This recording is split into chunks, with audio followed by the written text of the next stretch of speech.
Chapter 1 Caged Bird. Konoha 63 years. Brother Fenghou, look, I have successfully graduated and I am now a genin. The big trees with dense branches block out the scorching sun.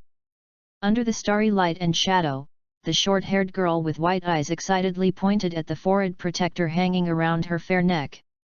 Hinata Hyuga, the eldest daughter of the Hyuga family of Konoha, is a coward. Really? Congratulations! A careless voice came from the tree. Hinata Hyuga was lying casually on the tree trunk with his head resting on his arms, holding a grass root in his mouth. A gentle breeze blew, ruffling her long flowing hair. The strands of hair were scattered on the face, covering the extremely conspicuous blue cross mark. That's right, that is the symbol of the Hyuga branch family's identity, a bird in a cage.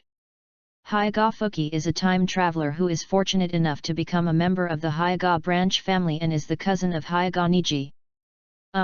Brother Fenghou, I have some questions about ninjas, can I ask you some advice? Hinata looked up at the figure in the tree and spoke sheepishly.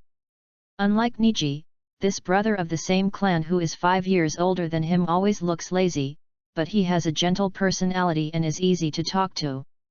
Fenghou's eyes moved slightly and he glanced at the girl under the tree through the gaps in her hair. You are the eldest daughter of the Zone family, there is no need to be so polite. When Hinata heard the voice, the man who was lying on the tree trunk a second ago had already come to her. If you have any questions, just ask. I will definitely tell you everything I know.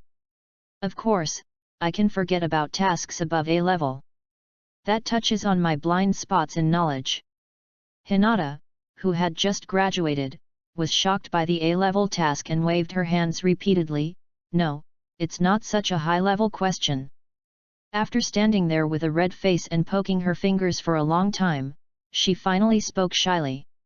I just want to ask you, after graduation, will different teams have the opportunity to work together on missions? Hyuga Fuki, who was half a head taller than Hinata, lowered his head slightly and glanced at the other person, who looked like he almost had a certain yellow-haired person written all over his face. Newly graduated ninjas need to do some tasks like helping old ladies cross the road first. They are still far from forming a team with the last ninjas to leave the village. He brushed off the dust from his special jonin vest. That's it. Hinata showed a visibly disappointed look on her face. She had a very long reaction time and was stunned for a long time before she noticed the last place mentioned by Fenghou. Her face immediately turned red. I don't want to team up with Naruto-kun. I didn't say Uzumaki Naruto's name either. Fenghou yawned. Even though he was already familiar with the original work, he was still shocked when he saw Hinata's timid, cowardly, and shy appearance with his own eyes. That yellow-haired guy got a really good deal. After hearing Fenghou's words, Hinata's face became even redder, and even heat was coming out of it. After being stunned for more than 10 seconds, Hinata finally recovered from the social suspense of having her thoughts exposed in front of her, and hurriedly took out a bracelet of not very fine workmanship from her pocket. Well, Brother Fenghou, thank you very much for your guidance. This is the gift I wanted to give you when you graduate a long time ago. Hinata held the handmade bracelet in both hands, lowered her head and bowed slightly, then handed it to Fenghou. While at the ninja school, Fenghou would occasionally instruct her in physical skills and ninjutsu. He had a pretty good impression of Hinata, his cheap cousin. Unfortunately, the class division between the Hyuga main family and the branch family is too strict. Hinata, you are the eldest daughter of the main family. According to the rules, I cannot accept your gift. Fenghou said expressionlessly. The second time Hinata heard the words the eldest lady of the main family, her pretty brows frowned slightly, and the blush on her face due to shyness faded a lot. Brother Fenghou is Brother Fenghou. She made the correction seriously. However, she was a coward and before she could stand up for 2 seconds, she looked into Fenghou's eyes and then withered again, her voice as soft as a mosquito, at least when there's no one else around. You said it, there's no one around now, so don't blame me for being rude. Fenghu's style suddenly changed, and his casual and lazy face showed a bit of a wretched bad uncle's expression. He took a step forward and approached Hinata. Brother Fenghu, what are you going to do? Hinata was startled and wanted to step back, but she didn't have the strength. She could only watch Fenghu stretch out his big hand towards her. Of course. Pat. Fenghu raised his hand and pressed it on Hinata's head, rubbing and playing with it for a while, then slowly withdrew his hand and walked past Hinata, who had a look of surprise and shyness on her face. A coward who doesn't even have the courage to express his feelings to the person he likes has no right to say such cool words. The lazy voice that came into Hinata's ears made her face turn red, and she stood there in a daze, flustered. When she came to her senses and looked behind her, the sunlight was shining on the empty street, and she could no longer find her brother Fenghu. Not far away, in a dim alley, Fenghu leaned against the damp wall, silently looking at the bracelet in his hand, which was not exquisite but showed traces of hand-woven. You are kind and timid by nature. Even if you want to, you can't make any changes. Destiny is such a troublesome thing. He raised his hand and touched the caged birthmark on his forehead. After pondering for a few seconds, he finally put the bracelet on his wrist and pulled his sleeve to cover it. As a time traveler, Fenghu does not have the humanized plug-in of the system, but a unique skill. One of the 8 unique skills under one person, Fenghou. Fenghou can set the center palace under his feet and turn the 4 plates in the Kimen Bureau at will. In the game, time, space, and the interaction between the 4 plates are all determined by the user. All the various forms of things in the world are inseparable from the word change. As the pinnacle of Kimen Dunshu, Fenghou has a very high upper limit, and its final form can even control the changes of all things. However, the flaws of this secret technique are also very obvious. That is, the overly inflated desire will cause the user to fall into an illusion from which he cannot extricate himself, and sink to death. Simply put, the less desires a person has, the more he can practice it to the extreme. After finally winning the resurrection match and traveling to the Naruto world, Fenghu thought he could not do it and had no aspirations at all. But compared to becoming a crazy old man, he felt that marrying a beautiful wife and quietly observing the changes and developments in the Naruto world as a bystander was still barely acceptable. This is also the origin of his special Jonin status. Other mediocre ninjas are listed as special Jonin because they are particularly outstanding in some aspects, but Fenghu is just the opposite. Immersed in the circle of ninjas fighting each other, the desire to become stronger will expand infinitely. So even though he could be officially promoted to Jonin simply in terms of ability, his personality is too Buddhist. When he has nothing to do, he just wanders around the village, and when he has tasks to perform, he asks for leave. If you really can't refuse a task, just slack off within your ability. Even the 3rd Hokage Sarutobi Hiruzen has complained more than once that Hinata Fenghu's personality is too lazy. The good news is that Bun, which originally focused on the 4 symbols and 8 trigrams and the acupuncture points of the human body, has a high degree of compatibility with Kimen after following the trend. This allows Fenghu to accurately control his own state when using Fenghou, ensuring the critical point of going crazy. The two complement each other. The bad news is that he did not travel through time to become a member of the Zong family and became a bird in a cage. New author, new book, please read and collect it. End of this chapter. Chapter 2 Hinata Hanabi. Konoha, Hyuga clan territory, training ground. Drink. A childish shout was heard, and Hinata Hanabi, who was only 7 years old, pushed the person she was sparring with back with a palm. Her long flowing hair fell in front of her chest, hanging on her sweat-soaked training suit. The tightly pursed lips, the slightly wrinkled brows and the determination revealed in those pure white eyes are not what a young girl should have.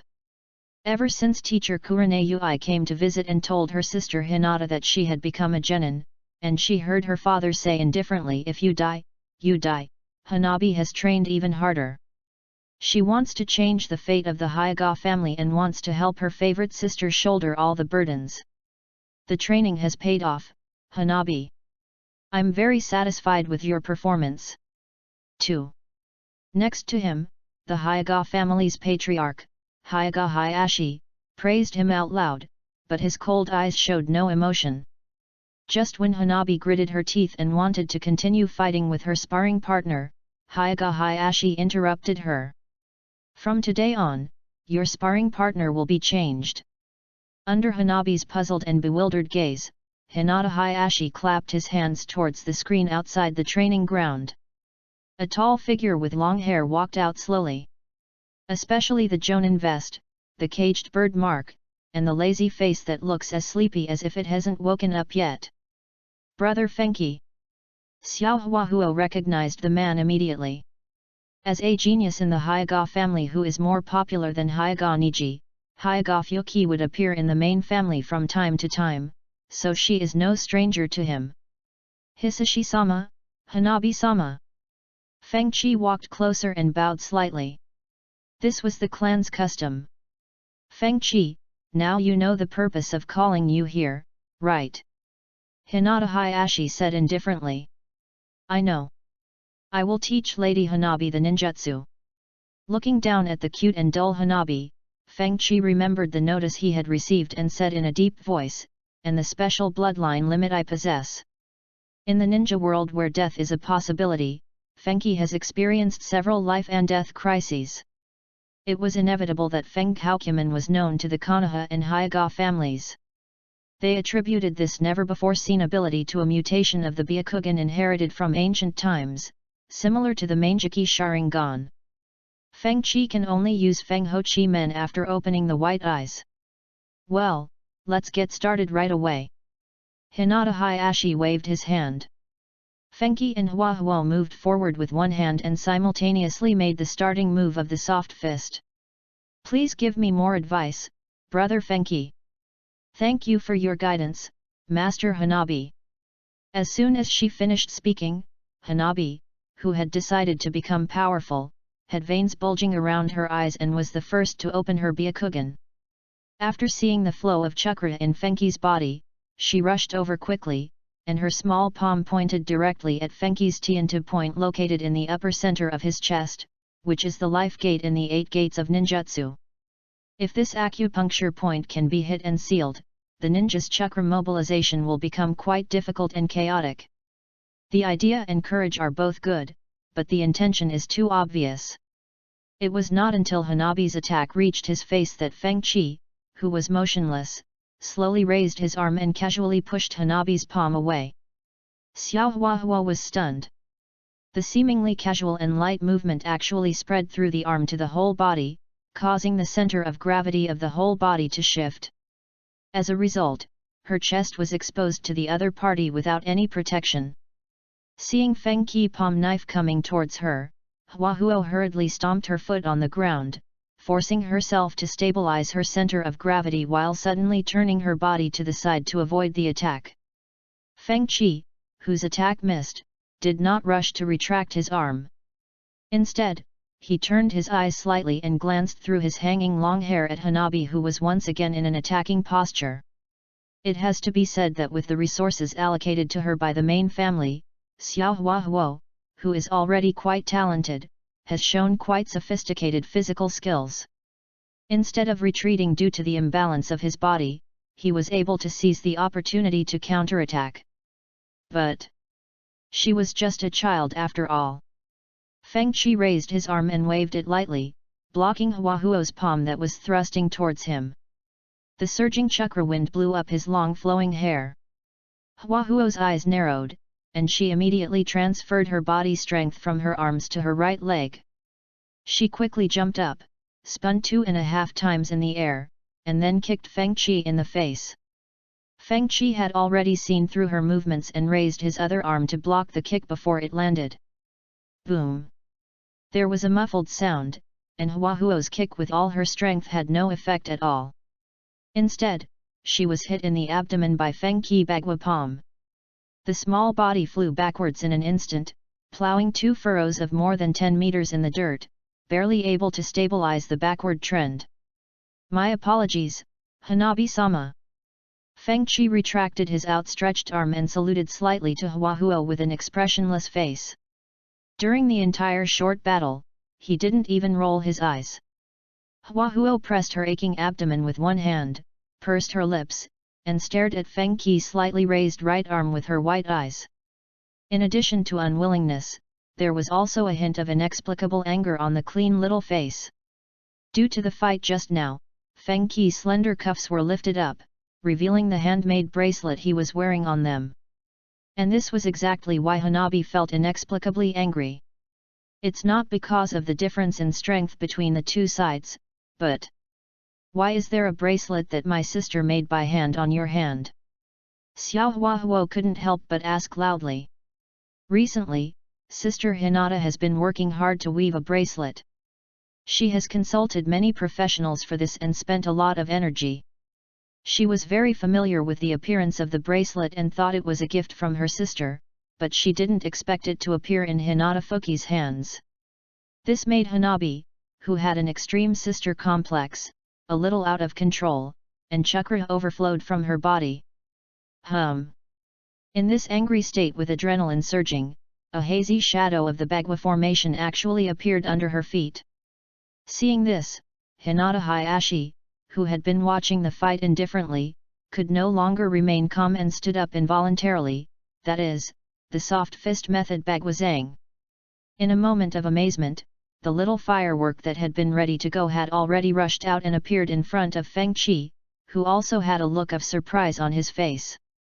Bagua 2 palms. Along with Hanabi's angry shout, 2 palm strikes condensed with chakra were quickly launched. Fengqi took a slight step and pushed out with one hand to dissolve it. Bagua 4 palms. The strong wind blew, and 4 consecutive palm strikes attacked the key acupoints of the body with even more fierce and swift force. Fengqi still easily resolved it with almost the same movements. In order to see the limit of Hanabi, he did not release an overwhelming amount of chakra, but kept it at a level that could just offset Hanabi's. Bagwazang is a classic move of Hyaga's soft boxing. Each palm has a very deadly power and can cause serious damage to one of the combatants if one is not careful. From this we can see that with the dual blessings of Fenghaokuman and Byakugan, Hinata Fengqi's control over power has reached a very sophisticated level. Bagua 16 palms. After a brief pause, Huahuo's attack suddenly climbed to the limit. His arms turned into afterimages, and all his palm techniques were almost superimposed on each other, pointing towards Fengqi like a storm. As the defending party, Fengqi used both hands this time to block all attacks in an orderly manner. Bang bang bang!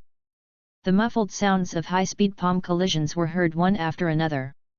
End of this chapter. Chapter 3, Fighting with Hyaga Hayashi. At this age, he can already deliver 16 palm strikes. He is truly a genius. Just when Fengqi was about to finish his work, he unexpectedly found that Huahuo, with blood oozing from the corners of her mouth and gasping for breath from exhaustion, was still relentless. She gritted her teeth and took a step forward, taking the 32 palms starting posture a step further. No, it's just a bracelet for your sister. Is it necessary to risk your life to such an extent? Looking at Hanabi in this state, Fengqi was refreshed on the degree of sister complex of this future Hanabi of Konoha village. However, this time, he saw that the chakra flow in Hanabi's body was extremely dangerous, so he no longer passively defended himself. Veins appeared at the corners of his eyes, and after rolling his eyes, he placed his index and middle fingers together in front of him. The blue light under his feet intertwined and entangled, the kimen rotated, and the 4 plates twisted, forming a kimen formation diagram that was more complicated and mysterious than the Hyaga Bagua formation. Sun means the merits of incense and sandalwood. Countless wooden strips broke through the ground and were like flexible ropes, going around Hanabi's little feet, along her smooth calves, around her flat belly and chest, until they bound her tightly as she rushed forward, lifting her into the air so that she could not move. The fresh scent of sandalwood, which has a slightly calming effect, rushed into Hinata Hanabi's nostrils and flowed through her limbs and internal organs. The chakra that had become agitated due to jealousy and anger regained stability at a speed visible to the naked eye. Seeing that Huahuo had taken the initiative to stop rolling her eyes and her emotions were gradually calming down, Feng Qi raised his hand and untied the sandalwood restraints. Hinata Fuki, no matter how long it takes, I will definitely use my strength to take your bracelet away. Hanabi's eyes were extremely determined. No, if you want it, why don't you ask your sister to make another one for you? Feng Qi was a little speechless about this, but he still shook it in front of Huahuo, showing off the bracelet on his wrist, and then covered it with his sleeve. I'm sorry for the offense, Lady Hanabi. Feng Qi chuckled. Xiao Huahuo gnashed his teeth in anger. Although it was an unintentional act, at least he forced out Huahuo's bagwajong through sparring, and also demonstrated Fenghou Kimen as agreed beforehand. Isn't it time for Hinata Hayashi to let me go back to the big tree at the entrance of the village to enjoy the shade? No wonder. Feng Qi, wait a moment. Hinata Hayashi called out to him. Any other instructions, Lord Rizu? Feng Qi stopped and had an inexplicable bad feeling. As expected, Hinata Hayashi walked over, glanced at Hanabi whose face was puffed up like a ball, and then cast a cold gaze on Fengqi. Hanabi has just touched the threshold of Bagwazang. In order to allow her to have a better understanding and perception of the power of the Haiga clan. Feng Qi, come and spar with me. 3. After saying that, he slowly took off his loose white coat and handed it to the follower behind him. A pair of deep and cold eyes stared at Feng Qi silently, leaving him no right to refuse. This is the patriarch of the Haiga clan. Well, okay then. Hearing the firmness and determination in the other party's tone, Feng Qi scratched his head, and a fleeting brilliance flashed in the depths of his casual eyes. The caged bird mark on his forehead made him feel a stinging pain, as if a bandaged wound was being forcibly torn open. Hanabi, stand in the corridor obediently. Remember, you must deeply engrave the upcoming battle in your mind and don't miss any details. After giving Hanabi a serious explanation, when Hinata Hayashi turned around and looked at Fengqi, veins appeared around the pair of pure white eyes under his smooth forehead. He took a steady horse stance, with his hands in front and behind, making the classic opening move of Haiga gentle fist. Feeling the powerful chakra emanating from her father, Hanabi, who had just been extremely resentful of Fengqi, couldn't help but clench her fists, a look of worry appearing on her face. She was kind-hearted by nature and knew very well how powerful and strict her father was, so she couldn't help but feel a little sympathy for Feng Qi. In Xiao Hanabi's opinion, Fengqi, who is not even a formal jonin, has no chance of being a match for his father and will definitely be beaten. Don't be afraid just because I'm the clan leader, Feng Qi. I want to see your full strength. Hinata Hayashi watched the flow of chakra in Fuki's body and added in a deep voice, this is an order. I understand. Feng Qi opened his Byakugan again, and assumed the same Haiga soft fist starting stance, ready for battle. Although Haiga Hayashi, as the clan leader, seldom participates in fights outside the village, judging from his record in the original work where he took away the head of the Hidden Cloud Village ninja with one palm, his strength is definitely superior to that of ordinary jonin. The Tai Chi pattern bloomed almost simultaneously from under Feng Qi and Rizu's feet, and the Bagua characters spread out around them with them as the center. At this moment, the wind stopped and the sound was silent. A fallen leaf fell from the branch of a big tree and slowly floated down in the static space. Soft boxing technique Bagua 64 palms. As the leaves fell quietly to the ground, two loud shouts rang out at the same time, breaking the quiet atmosphere in the yard. The dust under their feet had just risen, and the next second, Feng Qi and Rizu appeared in front of each other. 2 palms. Boom! When the fingers and palms collided for the first time, the strong palm wind caused the surrounding air to tremble slightly. The person in front of him is the undisputed strongest person in the Haiga family today, so Fengqi naturally can't be so lazy as to play with Xiao Hanabi. The heart beats rapidly, continuously transporting the chakra in the body to the arms and palms. 4 palms. Bang bang bang. The muffled sound of palms hitting flesh was heard.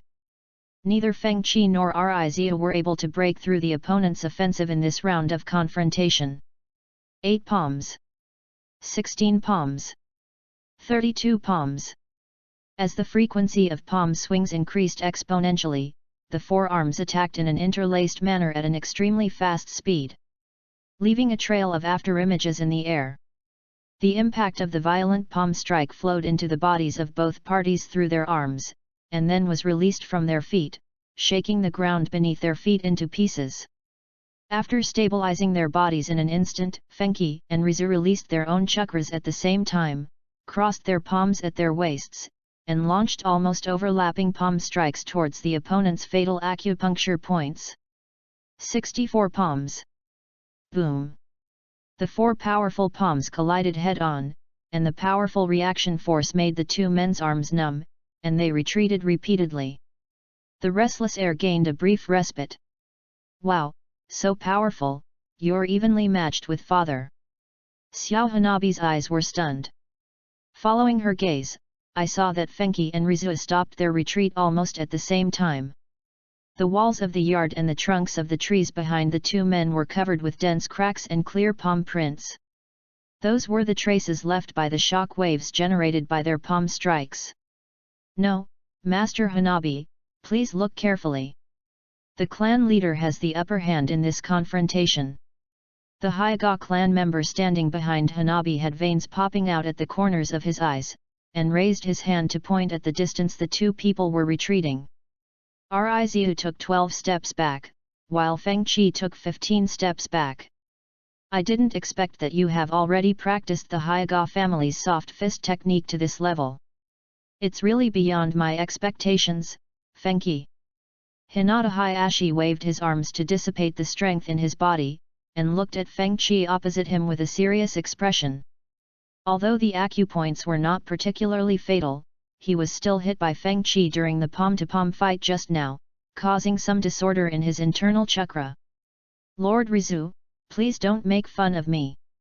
You've sealed 7 acupuncture points on me. Fengqi sighed softly. In the battle just now, he had no intention of holding back his strength at all, and he gave it his all, but in the end he was still no match for Hinata Hayashi. Of course, the full effort here is limited to the Byakugan's gentle boxing. Use your special bloodline limit.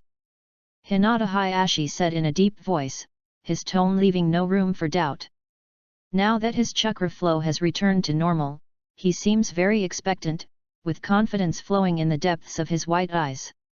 Then be careful, Lord Rizu.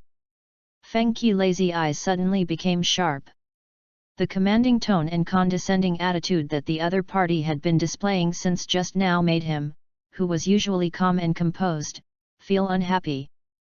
The 4 symbols and 8 trigrams Kimen formation diagram emerged again from under Fengqi's feet, and continued to extend in all directions, covering the entire courtyard and including the Rinkarizu. Kun character, Tuheshe. End of this chapter. Chapter 4. Fighting between Jonin. Under Fengqi's control, the hard ground became smooth and flexible. The soil squirmed like a pitch-black python slowly raising its head and rushed straight towards Hinata Hayashi. Just now it was similar to the first generation's wood release, and now its earth release. Moreover, almost all of them only have one starting move, and you don't even need to make a seal. Those eyes. Hinata Hayashi stared at Fengqi's eyes vigilantly. Facing the speeding Tuhi cart, he took a step forward and pushed his arm fiercely, smashing it to pieces with his soft fist that was soft but firm. Amid the flying dirt and debris, Hyuga Hayashi put his hands behind his back and rushed towards Hyuga Fengqi, who was standing in the center of Kimen at an extremely fast speed. Let me see what other moves you can perform. Hayashi came closer, concentrated the chakra of his right palm highly, and struck Fengqi's chest with great force and violence. Fengqi rolled his eyes slightly, and while steadying his lower body, he swung his arms, one hand on Rizu's arm, and the other hand to hold down the sharp palm strike. The yin-yang Tai Chi formation diagram appeared behind him. It was obviously a light and casual movement, but it moved Rizu's entire body, making his fierce attack like hitting a quagmire with no obvious feedback. And this is exactly the Tai Chi cloud hands, which uses clever force to dissolve the fierce force. The moment the two sides came into contact, Rizu, who was also good at using softness to overcome hardness, noticed Fenghu's moves. He stomped the ground with one foot, grabbed Fenghu's wrist with his backhand, and broke the entanglement of Fenghu's strength in the opposite direction. From Xiao Huahuo's perspective, the two people who were sticking close to each other at this moment were moving as leisurely and slowly as an old man at the entrance of the village. But with the insight of her Byakugan, she could see very clearly that the chakra around brother Fenghu and her father was extremely turbulent and violent. Even the sand and dust under their feet were split into fuzzy Tai Chi patterns by the two air currents. This confrontation shocked the little girl greatly. Over there, after several twists and turns to regain the initiative, Rizu rolled his eyes and suddenly stretched out his arms, knocking Fenghu back several meters. Just as he was about to press on with his victory, he saw Fenghu standing in front of him with his index finger raised. The word Li, left, the light of fireflies flowing. Stars of green flames emerged from Fenghu's body and floated towards Rizu like fireflies that could be crushed at will. Seeing the unusual move, Hayashi hurriedly stopped chasing. Just as he was about to jump away to evade, the ground behind him suddenly cracked and several earth dragons blocked his retreat direction. There were fireflies in front and earth dragons behind. There was no escape for Hayashi, who made a quick judgment. A large amount of chakra gushed out of the acupuncture points all over his body, and his body began to spin at high speed. Back to the days. The soft fist technique, which is known as an absolute defense, stirred up the explosive flames and the menacing earth dragon, and then bounced them all away. Sporadic flames and debris flew everywhere, and by the time the noise gradually died down, the ground in the courtyard had been burned black and changed. However, the area where the Sun Foot was standing was intact. Even after performing wood style, earth style, and fire style, there is still no noticeable reduction in chakra. This kid is hiding quite well. Hinata Hayashi's expression became noticeably more serious. He had never had a head-on fight with Fenghu like he was doing now. He basically just watched the sparring as a proud clan leader. Fenghu always stopped at the right time and did not show any intention of overdosing his opponent. Now that he was personally involved, Hayashi finally understood why the third Hokage always asked him to do ideological work on Fuki every now and then and make greater contributions to Konoha. Fenghu, who possesses the special bloodline limit, is not only a ninja with great potential, but also a Hyuga genius who surpasses everyone in their main family.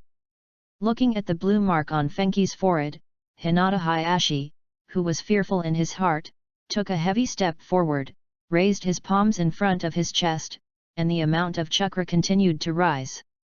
The Kimen formation diagram under Fenghu's feet turned slightly, and the dangerous position shifted towards his position. Although he could change the fortune by moving the hexagrams, he did not do so. Instead, he went with the flow and assumed the same posture as Rizu. In a split second of thinking, the two of them completed the accumulation of strength. 4. 8 trigrams, empty palm strike. The palm prints that struck out from the air tore through the air and collided heavily with each other.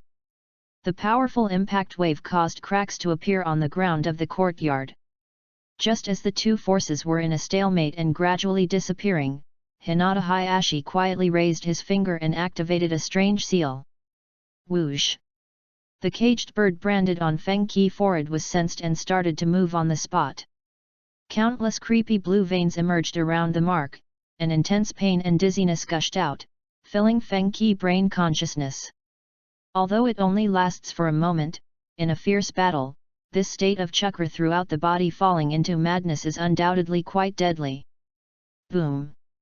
Fenghu was hit head-on by the aftermath of Rizu's air-splitting palm, and his body flew backwards like a rag, hitting the wall of the courtyard behind him heavily. Cough cough.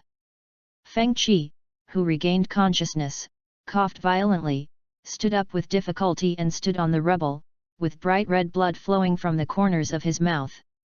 The slowly approaching shadow blocked the bright sunshine.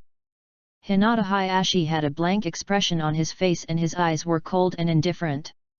Let's stop here for today's sparring. After saying that, he ignored the injured Feng Qi, nor did he explain the reason for suddenly activating the caged bird. He turned around and walked straight towards the confused Xiao Huahuo. This old fellow clearly had the upper hand with the air chop just now, but he still deliberately triggered the caged bird mark. Just like treating Niji when he was a child, this approach is a reminder and warning: your natural mission is to support and protect the main family. No matter how talented you are, don't have any strange thoughts. Feng Qi raised his eyes and took a deep look at the other party's arrogant back, raised his hand to wipe the blood from the corner of his mouth, and said almost through gritted teeth, "Thank you, Master Rizu, for your guidance." Rolling up his sleeves, he left the clan's land without looking back. Walking on the streets of Konoha where villagers were constantly coming and going, and looking at the children playing and fighting not far away, Feng Qi was holding his breath. Ever since he traveled through time and became a member of the Hyaga branch, he had been thinking about removing the mark of the caged bird, which was comparable to the label of a slave, and he had made considerable progress. Being inside a strange formation that can change the changes in the world and the relationship between the generation and restraint of attributes, he can interfere with his own time through the combination of the Luanjintu and the Lianji, Sixiang, and Bagua, and thus indefinitely delay the activation of the caged bird mark. Unfortunately, the disadvantage of this method is very obvious, that is, it is too limited in scope. If the caster is not in the Kimen Bureau, he can be killed simply by using the bird in the cage. The range of Fenki's Fenghou Kimen that Fenki can currently perform is about 20 meters. Beyond this distance, his mental consciousness will easily get out of control and collapse. However, this distance is almost negligible for a physical arts master like Hinata Hayashi. Not to mention that the Hyaga clan would trigger the caged bird curse because besides Hyaga Hayashi, there is also a group of clan elders. It can treat the symptoms, but it is far from reaching the core. What a damn troublesome thing! Feng Qi sighed sadly, took off the ninja forehead guard on his arm and put it on his forehead, covering the mark of the caged bird. A gloomy and ferocious look flashed across the depths of those pure white eyes. Rather stick to your guns. I hope those clan leaders won't be so stupid as to let me be a scapegoat. After adjusting his mood, Feng Qi picked up a toothpick from a roadside shop and put it in his mouth, his face regaining its lazy and leisurely look. A fight has started. Those two idiot jonin are fighting again. Hurry up, stay away from those two psychos. Suddenly, there was a commotion ahead on the street. Feng Qi looked up, and what came into view, accompanied by the sound of ding dong dong, was flying everywhere. Pots and pans. End of this chapter. Chapter 5: Two Kind-Hearted Idiots. In just a few breaths, the breath of youth in the madness spread to the vicinity. I don't know if it was a coincidence, but a small book flew out from a pile of pots and pans and hit Feng Qi directly. Feng Qi stretched out his palm and gently turned it, easily dissolving the remaining force on the book, then slowly spread it out in his palm. The 4 large characters "Intimate Paradise" written on the patina are shining brightly. Yes, it is definitely a study material that can only be accessed by adult males. After glancing at the contents above, Feng Qi put his fingers together and closed it again. Ow! At the same time, 2 figures whose styles seemed out of tune with the surroundings took big strides and quickly passed over their heads. After a quick glance and recognizing Hinata Fuki, Kakashi and Might Guy stomped on the ground and slammed on the brakes at the same time. Kakashi, let's leave the outcome of this contest for next time. I suddenly have a good idea. I don't care what unexpected things might happen, Kai. Just by looking into each other's eyes, the 2 brothers instantly understood each other's thoughts and laughed sinisterly with ill intentions. Having reached a consensus, the two of them immediately put on serious teachers' faces and walked slowly towards Fengchi. Wow! What a coincidence, Riki, I actually meet you here. Kai was the first to say hello, giving a thumbs up and showing his shiny white teeth. Fengchi glanced at the two people approaching from both sides, his face expressionless, and said calmly, Senior Kakashi, Senior Calcium. He deliberately called Kai's name wrong, emphasizing his tone. The entire Konoha village is so small, and although he is still a young generation, he is already capable of taking on many dangerous tasks, most of which were turned down, due to his outstanding talent, and naturally has had contact with the older generation such as Kakashi. They are quite familiar with each other. Fengchi, can you give that thing back to me? Kakashi pointed gently at the intimate paradise in Fengchi's hand. You didn't see what was inside, did you? I'm a very forgetful person. Fengchi scratched his head, sighed, and slowly took a step forward, extending his arm to hand the small notebook to Kakashi. At this moment, Kai, with a youthful smile on his face, suddenly launched an attack and appeared in front of Fengchi. Konoha whirlwind binding. He suddenly stretched out his arms, passed through Fengchi's armpits and locked his shoulders. He raised both legs at the same time and hooked Fengchi's legs accurately, completely restricting his ability to move. Fengchi, who was inexplicably being sticked to, moved his nose slightly and smelled the youthful scent emanating from Cheng Liang's bun-like hair. Kakashi, now! Kai turned his head and looked at Kakashi behind him. He had long been fed up with Fengchi's casual and lazy look. He was at an age where he could fully enjoy his youth, but he was as passionless as an old man all day long. Therefore, taking advantage of this once-in-a-lifetime opportunity, Kai decided to teach this kid a lesson called youth. The sultry and perverted Kakashi naturally knew what was going on in Guy's mind, and judging from his actions, he also agreed with this approach. Coming! Kakashi disappeared in a puff of white smoke. When he appeared again, he was crouching slightly and was already behind Fengchi.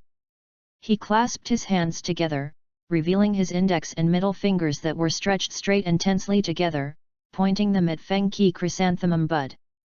That is, the secret physical technique of Konohagakure, 1,000 years of killing. Hey hey! As their hands moved steadily towards their destination, an imperceptible look of pride appeared on Kakashi and Guy's faces. However, just as the Millennium Kill was about to hit, a strange magic array suddenly lit up on the surrounding ground. 8 doors for transporting and turning. Fengchi and Kai's positions changed. With a muffled puff sound, Kakashi's fingers felt an unusually tight touch. He successfully pierced the green tights and hit Kai's 9th gate. The atmosphere suddenly froze and the scene suddenly became tense. However, as the secret physical technique of Konohagakure that will make people feel the pain as if they had died for 1,000 years, now that it has been activated, how can it be stopped? So naturally, Konoha's blue beast was knocked flying and turned into a meteor and disappeared into the sky. Kakashi, what the hell are you doing with this plane? Kai's voice, which was mixed with sorrow and bitterness, gradually faded away. Oh, I was careless. Kakashi scratched his head and sighed in distress. Fengchi looked at the face covered by the black mask seriously, pondered for a few seconds, and said slowly, "Thank you, Kakashi-senpai." Needless to say, Kai was a straightforward person. Even Kakashi, who seemed aloof and cold on the surface, was willing to cooperate in launching a youthful offensive against him, which surprised him a little. Fengchi knew very well that their real purpose was not to make a prank, but to let him, who had always been lazy and negative, experience a relaxed daily life that was different from the indifference of his family and the shadow of the ninja. But the mark of a caged bird on his forehead was always like a sword hanging over his head, making it difficult for him to move forward. After the sparring with Hinata Hayashi just now, this awkward feeling in my heart became even more profound. Hearing this, Kakashi was stunned at first, then he stepped forward and patted Fengchi on the shoulder. Knowing full well the unchangeable fate of the Hyuga branch family, he remained silent in the end. He spread out the adult reading material he had received and walked away coolly. What a pair of warm-hearted fools! Feng Qi put away his chaotic thoughts and put his hands in his pockets. Just when he was wondering whether to take a nap under the big tree at the head or tail of the village, a loud shout suddenly came from behind him. 5. Hey! Brother Fuki, I heard from teacher Kakashi that you want to treat me to Ichiraku ramen, right? I stopped and looked back, only to see Kakashi coming back, followed by a yellow-haired guy with an expectant and happy face. Uzumaki Naruto, the nine-tailed demon fox Jinchuriki, the reincarnation of Ashura. The Uzumaki brat who was born with a lack of brains. Feng Qi said calmly. He adhered to the ninja way of lying down and doing nothing, and although his life was okay, his financial situation was not good enough to allow him to treat others to noodles for no reason. Just as he was about to deny it, Kakashi on the other side narrowed his eyes, smiled and said first, Feng Qi, it took me a lot of energy to take over the B-rank mission that you pushed away last time. Does that mean if I don't agree, there won't be a next time? Threat, naked threat. Feng Qi would not tolerate such a sinister villain who hides a dagger behind his smile. His leisurely expression suddenly became serious and he stretched out a finger firmly. Just one bowl please. Great. I knew you, brother Fuki, are much better than that guy Niji. Naruto jumped up with joy after receiving the accurate reply, not caring at all about the shabby quantity limit. Although I have an all-you-can-eat voucher for Ichiraku Noodle House, it is obviously not the same to eat it yourself or to have someone treat you. The matter was happily decided, and the three of them walked towards the shop of the most mysterious man in Konoha village. As their figures gradually walked away, a red-faced perverted stalker quietly poked his head out from the corner of the alley. End of this chapter. Chapter 6: The Wallet That Was Heroically Sacrificed. Hinata, you look so hurried, what do you want to do? When Hinata was cautiously preparing to follow, a calm voice suddenly came from the side. Going to go after Naruto-kun. Hinata looked a little silly and answered subconsciously. Then, realizing something was wrong, she turned back abruptly and saw Feng Qi's clean and lazy handsome face. Ah! Feng, brother Feng Qi, aren't you in front? Hinata was startled, and when she thought of her answer just now, the temperature of her red face soared and heat kept coming out. Feng Qi was already used to this and waved his hand casually. Since we met by chance, let me give you a thank you bracelet and a belated graduation blessing. Let's go. I'll treat you to some noodles. When Feng Qi said this, he seemed calm on the surface, but he had actually gone through a long period of hesitation and struggle in his heart. Hinata, who has always been well-behaved and weak, is the undisputed superfoodie in the entire Konoha. Inviting her to dinner means risking your wallet. The key factor that made the poor Feng Qi finally make up his mind was Hinata's words, brother Feng Qi is brother Feng Qi. He had no good feelings towards the high and mighty Hyuga family, but it was obvious that his cheap sister Hinata was not among them. Ah, what? In that case. Hinata stood there blankly, not yet reacting to what brother Feng Qi said. Seeing her shy look, Feng Qi raised his arm, put it on her shoulders, pushed her away, and walked out. On the street outside, Kakashi and Uzumaki Naruto, who had returned, had been waiting for a long time. After a simple greeting, four people with different expressions walked side by side and entered Ichiraku Ramen Restaurant. When you lift the signature curtain in front of the noodle shop, the unique aroma of handmade ramen hits your nose. Welcome, hey! It's Naruto. Uncle Ichiraku, who was busy at the counter, recognized Naruto immediately. Seeing Feng Qi next to him, he couldn't help but be surprised. It's rare. Feng Qi actually came here with you and Kakashi. Since Feng Qi has nothing to do, he just wanders around, unlike other ninjas who come and go in a hurry. Therefore, many residents of the village, including Uncle Ichiraku, were impressed by this special jonin. Uncle Ichiraku. Give me a bowl of deluxe seafood ramen. Brother Fenghou will treat me. When he arrived here, Naruto sat on the chair as if he was at home, and licked his lips anxiously. This yellow-haired brat is really not polite at all. Fengchi forced a smile and looked at Uncle Ichiraku and said, Naruto is right, Uncle Ichiraku, give each of us a bowl. Is that so? Haha.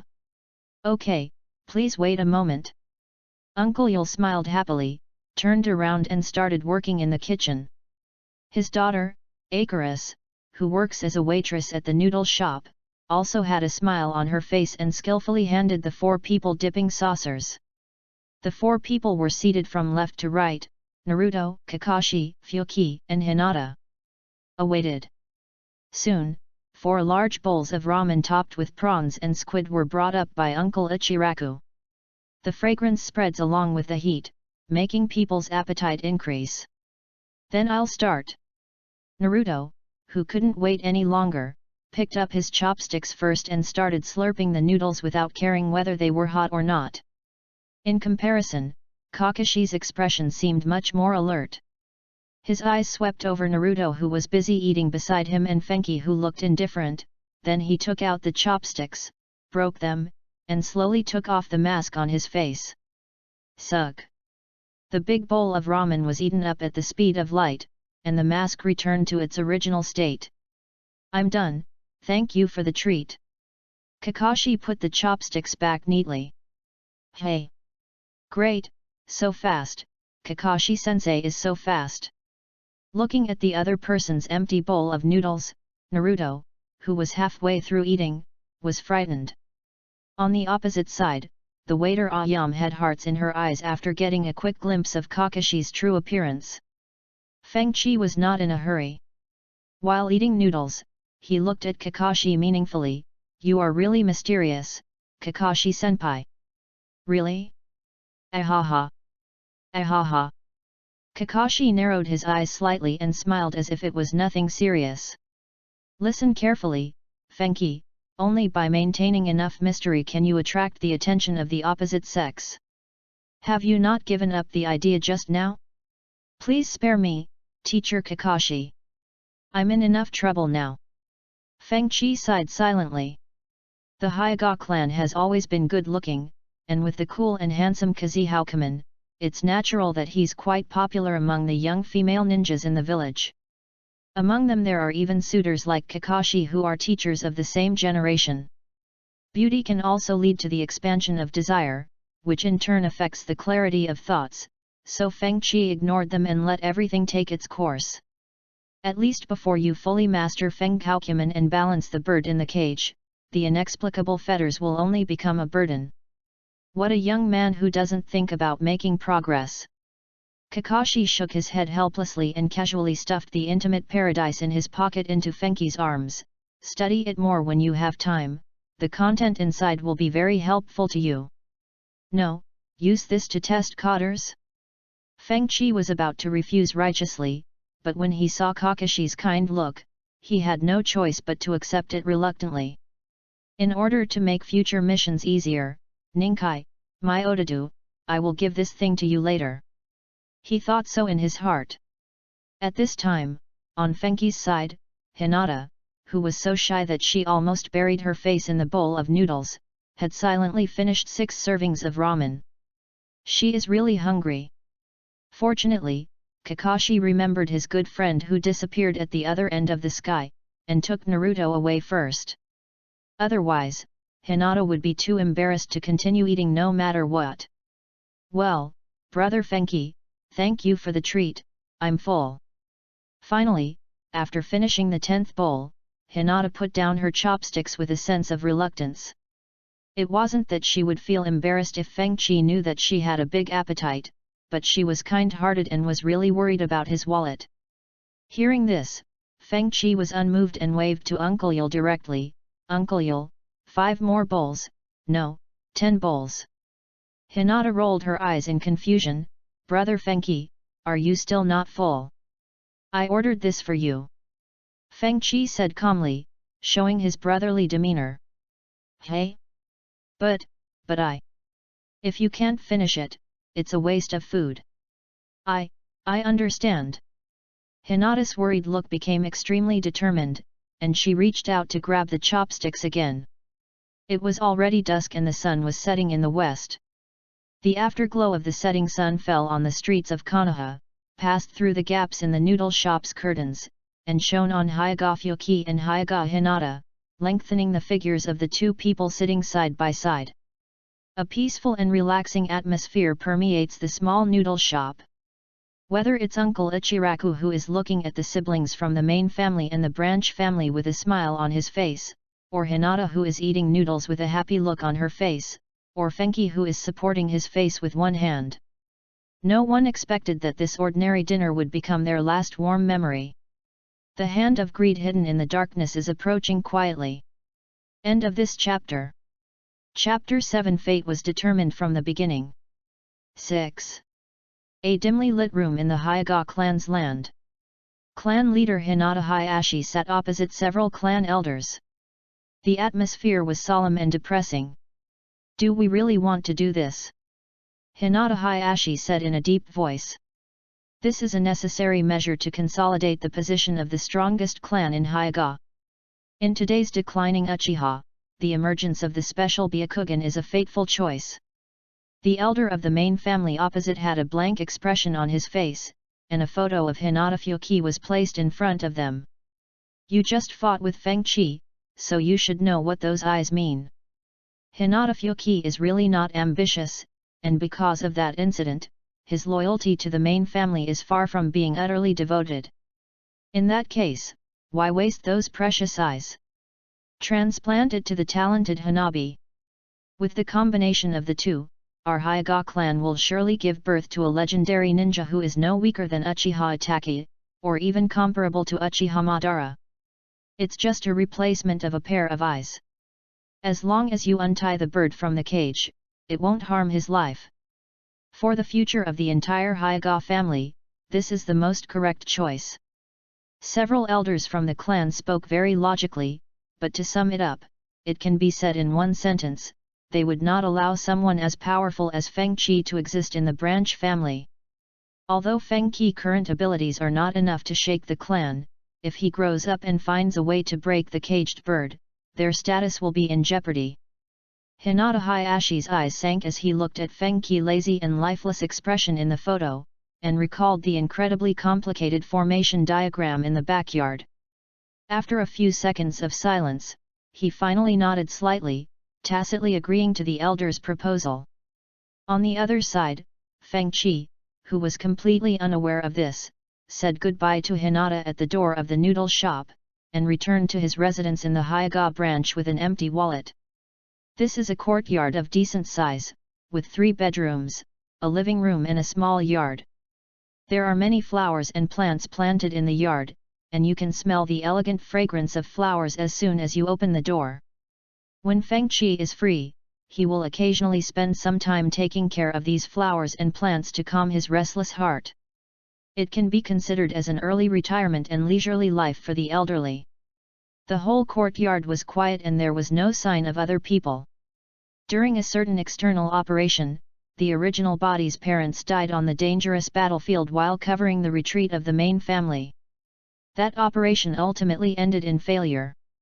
The original body that survived was accused and questioned by countless tribesmen. Unable to bear such a painful blow, he chose to hang himself in extreme despair. When he appeared again, he was already a time traveler named Hinata Fengqi with a distracted look on his face. This is that thing that the elders of the main family mentioned, and it is also the fundamental reason why Hitaki Kakashi takes special care of Fyoki.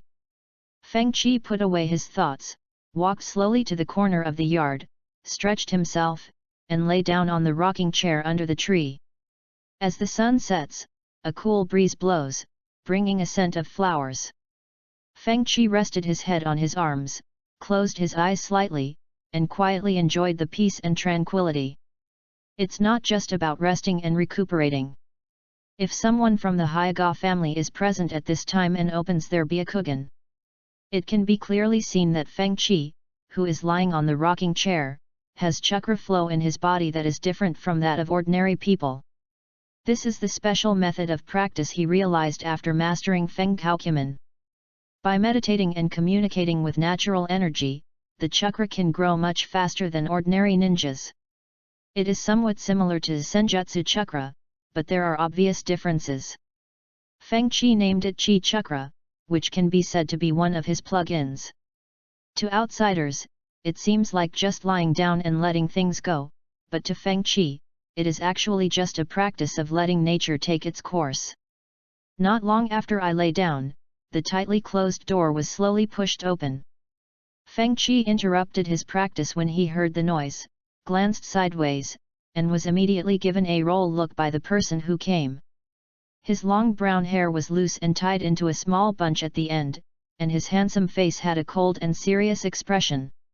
He is his cousin from the Hyaga branch family, Hyaga Niji. Brother Fenghou, excuse me for disturbing you. Seeing Fenghou lying on the rocking chair in the yard, Ningji raised his hand and greeted him. Ningji, what's going on so late at night? Feng Qi slowly sat up from the rocking chair. They are both in the Hyaga branch, and their residences are separated by an alley, so he is more familiar with Niji than with Hinata. Regarding the question about ninja taijutsu last time, well, there are still a few things I'm not clear about. Niji scratched his head and said a little embarrassedly. This Hyaga genius who had always been aloof and taciturn in the ninja school behaved much more honestly and modestly in front of Fenghou. So that's what it is. That's easy. Let's just have a fight like before. Fuki dusted off his hands, stood up and walked over to Niji. The two are more like master and apprentice than cousins. During the ninja school, Fenghou would help Ninkai answer his questions and solve his problems when he had nothing to do. Compared to the naive Hinata, he can gain a lot of insights and improve himself from the genius Niji who inherited the Hyaga physical skills. Thank you, brother Fenghou. Please give me more advice. Niji is not the kind of person who is good at expressing himself. After remembering the kindness of his cousin in front of him, he directly opened his Byakugan and assumed the starting posture of Hyaga gentle fist. Just attack directly. Feng Qi waved his hand casually. Bang bang bang. As Niji launched his attack without reservation, the chakra waves rolled up the fallen leaves, and the muffled sound of palms hitting flesh could be heard in the quiet courtyard. After the discussion, the two brothers, sweating profusely, sat side by side on the corridor of the yard. Brother Fenghou, why are we marked as caged birds when we are born? Is our fate really determined from the beginning? Niji lowered his head, and deep in his frustrated expression was a hint of resentment. The sparring with Feng Qi inevitably reminded him of his father who was innocently dragged out to be a scapegoat. Here Hayashi hasn't told Niji the truth yet.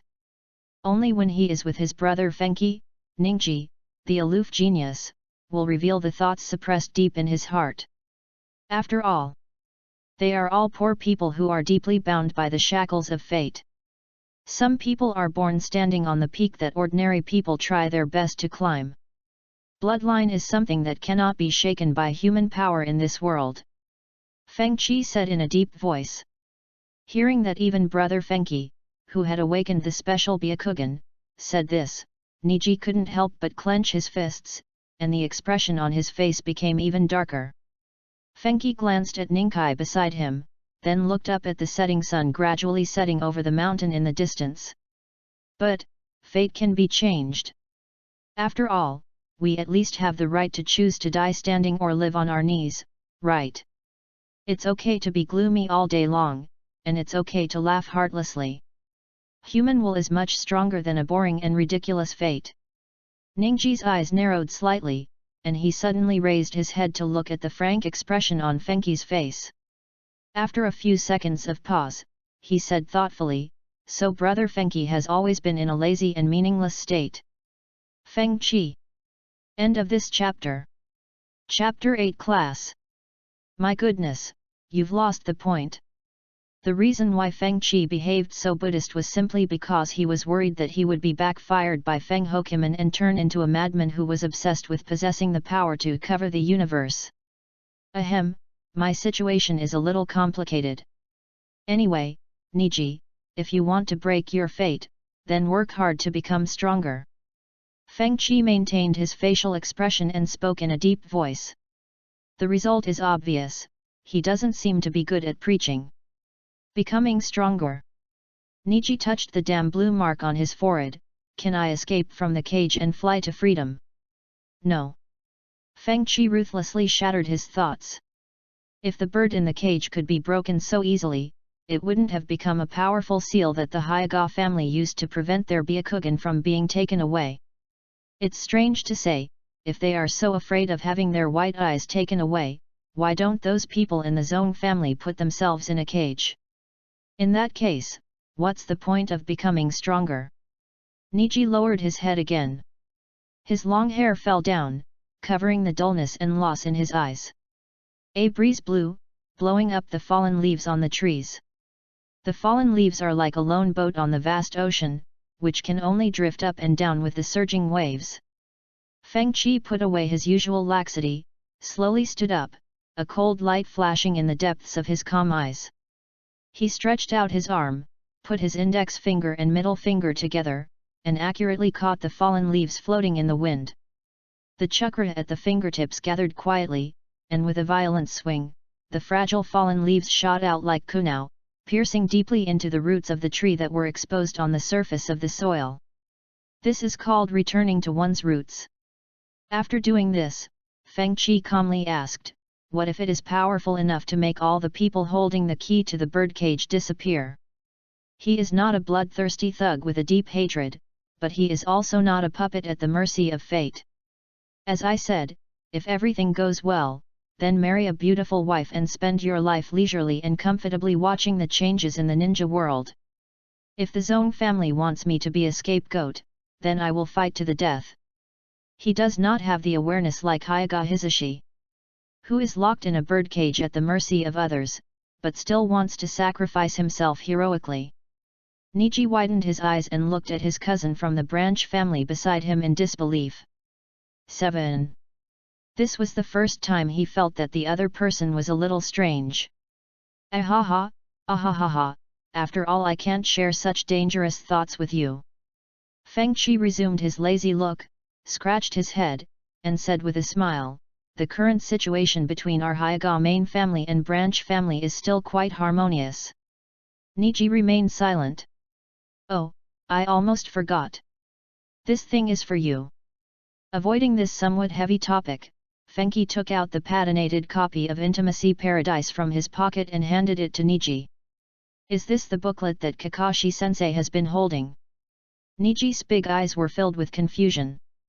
Yes, the content inside may provide some inspiration for a crucial battle in your life. Feng Qi said seriously. The most important battle in life? When Niji heard this, his curiosity was instantly aroused. Thinking that Kakashi teacher was looking through it even during class, he subconsciously felt that this might be some kind of secret forbidden book. As they just happened to be talking about the topic of becoming stronger, Niji didn't bother to wonder why the cover was so fancy and opened it with excitement on his face. Then, his white eyes were tainted. Not clean anymore. This aloof genius was at a loss as to what to do, and hurriedly stuffed the hot paradise back to Feng Qi. The speed at which his face turned red even broke Hinata's fastest record. Brother Fenghou, you are being too frivolous when you talk about a battle that is so crucial to one's life. Niji obviously thought of something, his heart was beating fast and he couldn't calm down for a long time. Seeing this, Feng Qi, who had successfully played a prank, burst into laughter, ha ha ha. Unexpectedly cute, Niji brother. Niji's face turned red with embarrassment. Others usually described him as the second most talented person in Hyaga, handsome and charming, and steady and reliable. How come it becomes cute when it comes to brother Fenghou? How is he cute? Cough cough. Feng Qi, who had been laughing for a while, coughed twice and stopped laughing wildly.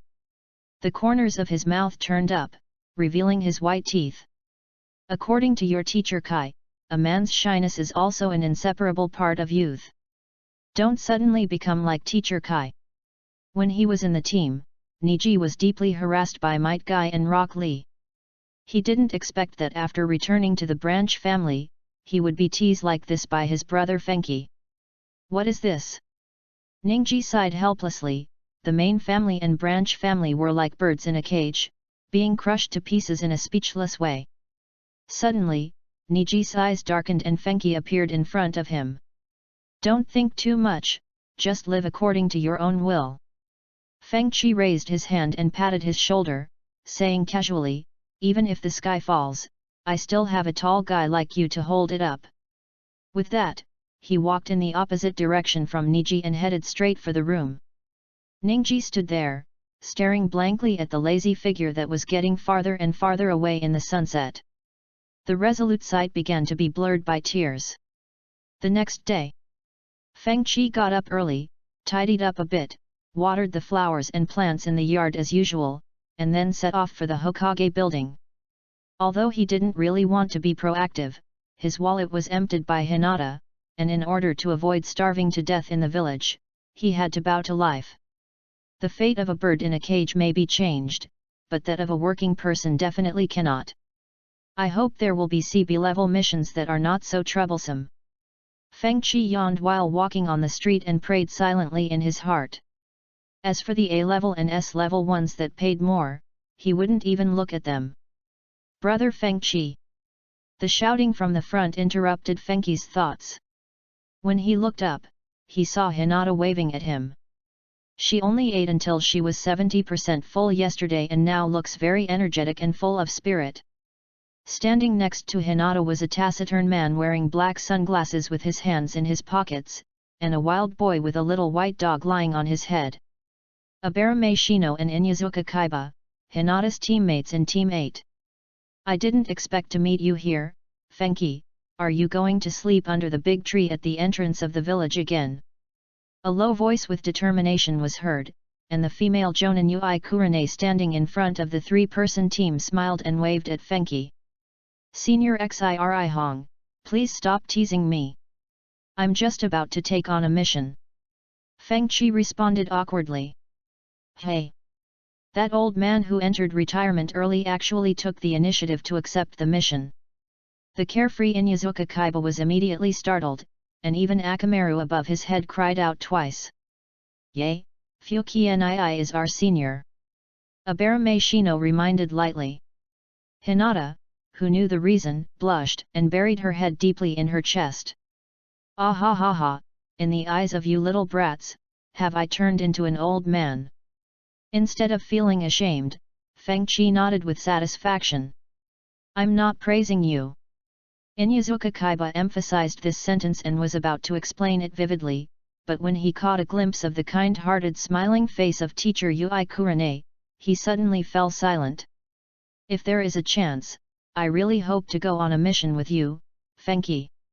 Ui Kurane returned her gaze to Fenghou and said with a heartfelt smile, I'm sure Hinata will be very happy. Hinata, who was constantly tormented by guilt, buried her head even deeper. Please spare me, it's too dangerous outside the village. Fenghou shrugged. Seeing the backpacks on the backs of several people, he asked, speaking of which, are you going out on a mission? Yes, the mission of escorting state officials is not of high level, so it's a good opportunity to take them out for some training. As she spoke, Xiri Hong seemed to have thought of something and looked at Fenghou curiously.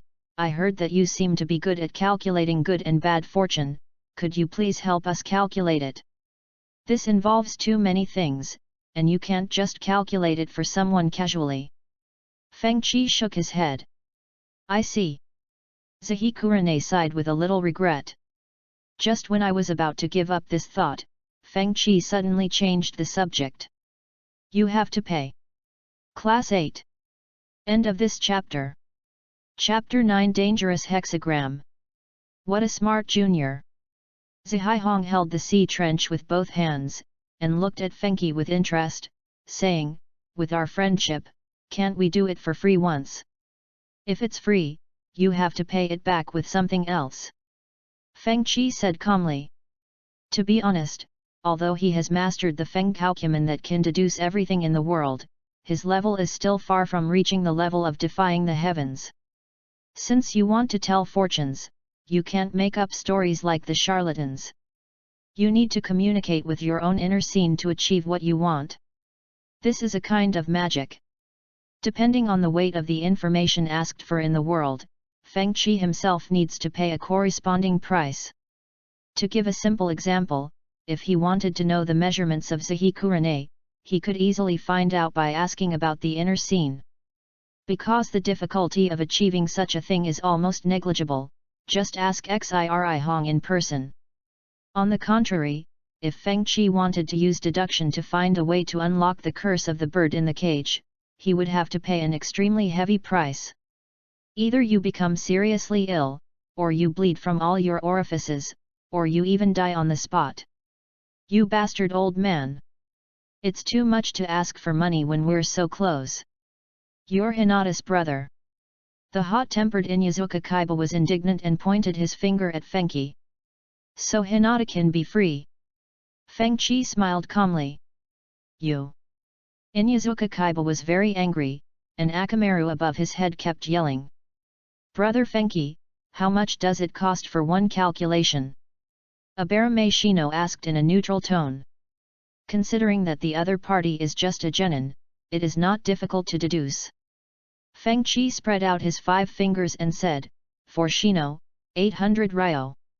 800 taels, converted into 6,000 yen based on purchasing power, is roughly the reward for a D-level mission with the lowest level of danger. No problem. Abarame Shino didn't even think twice and took out her wallet to pay.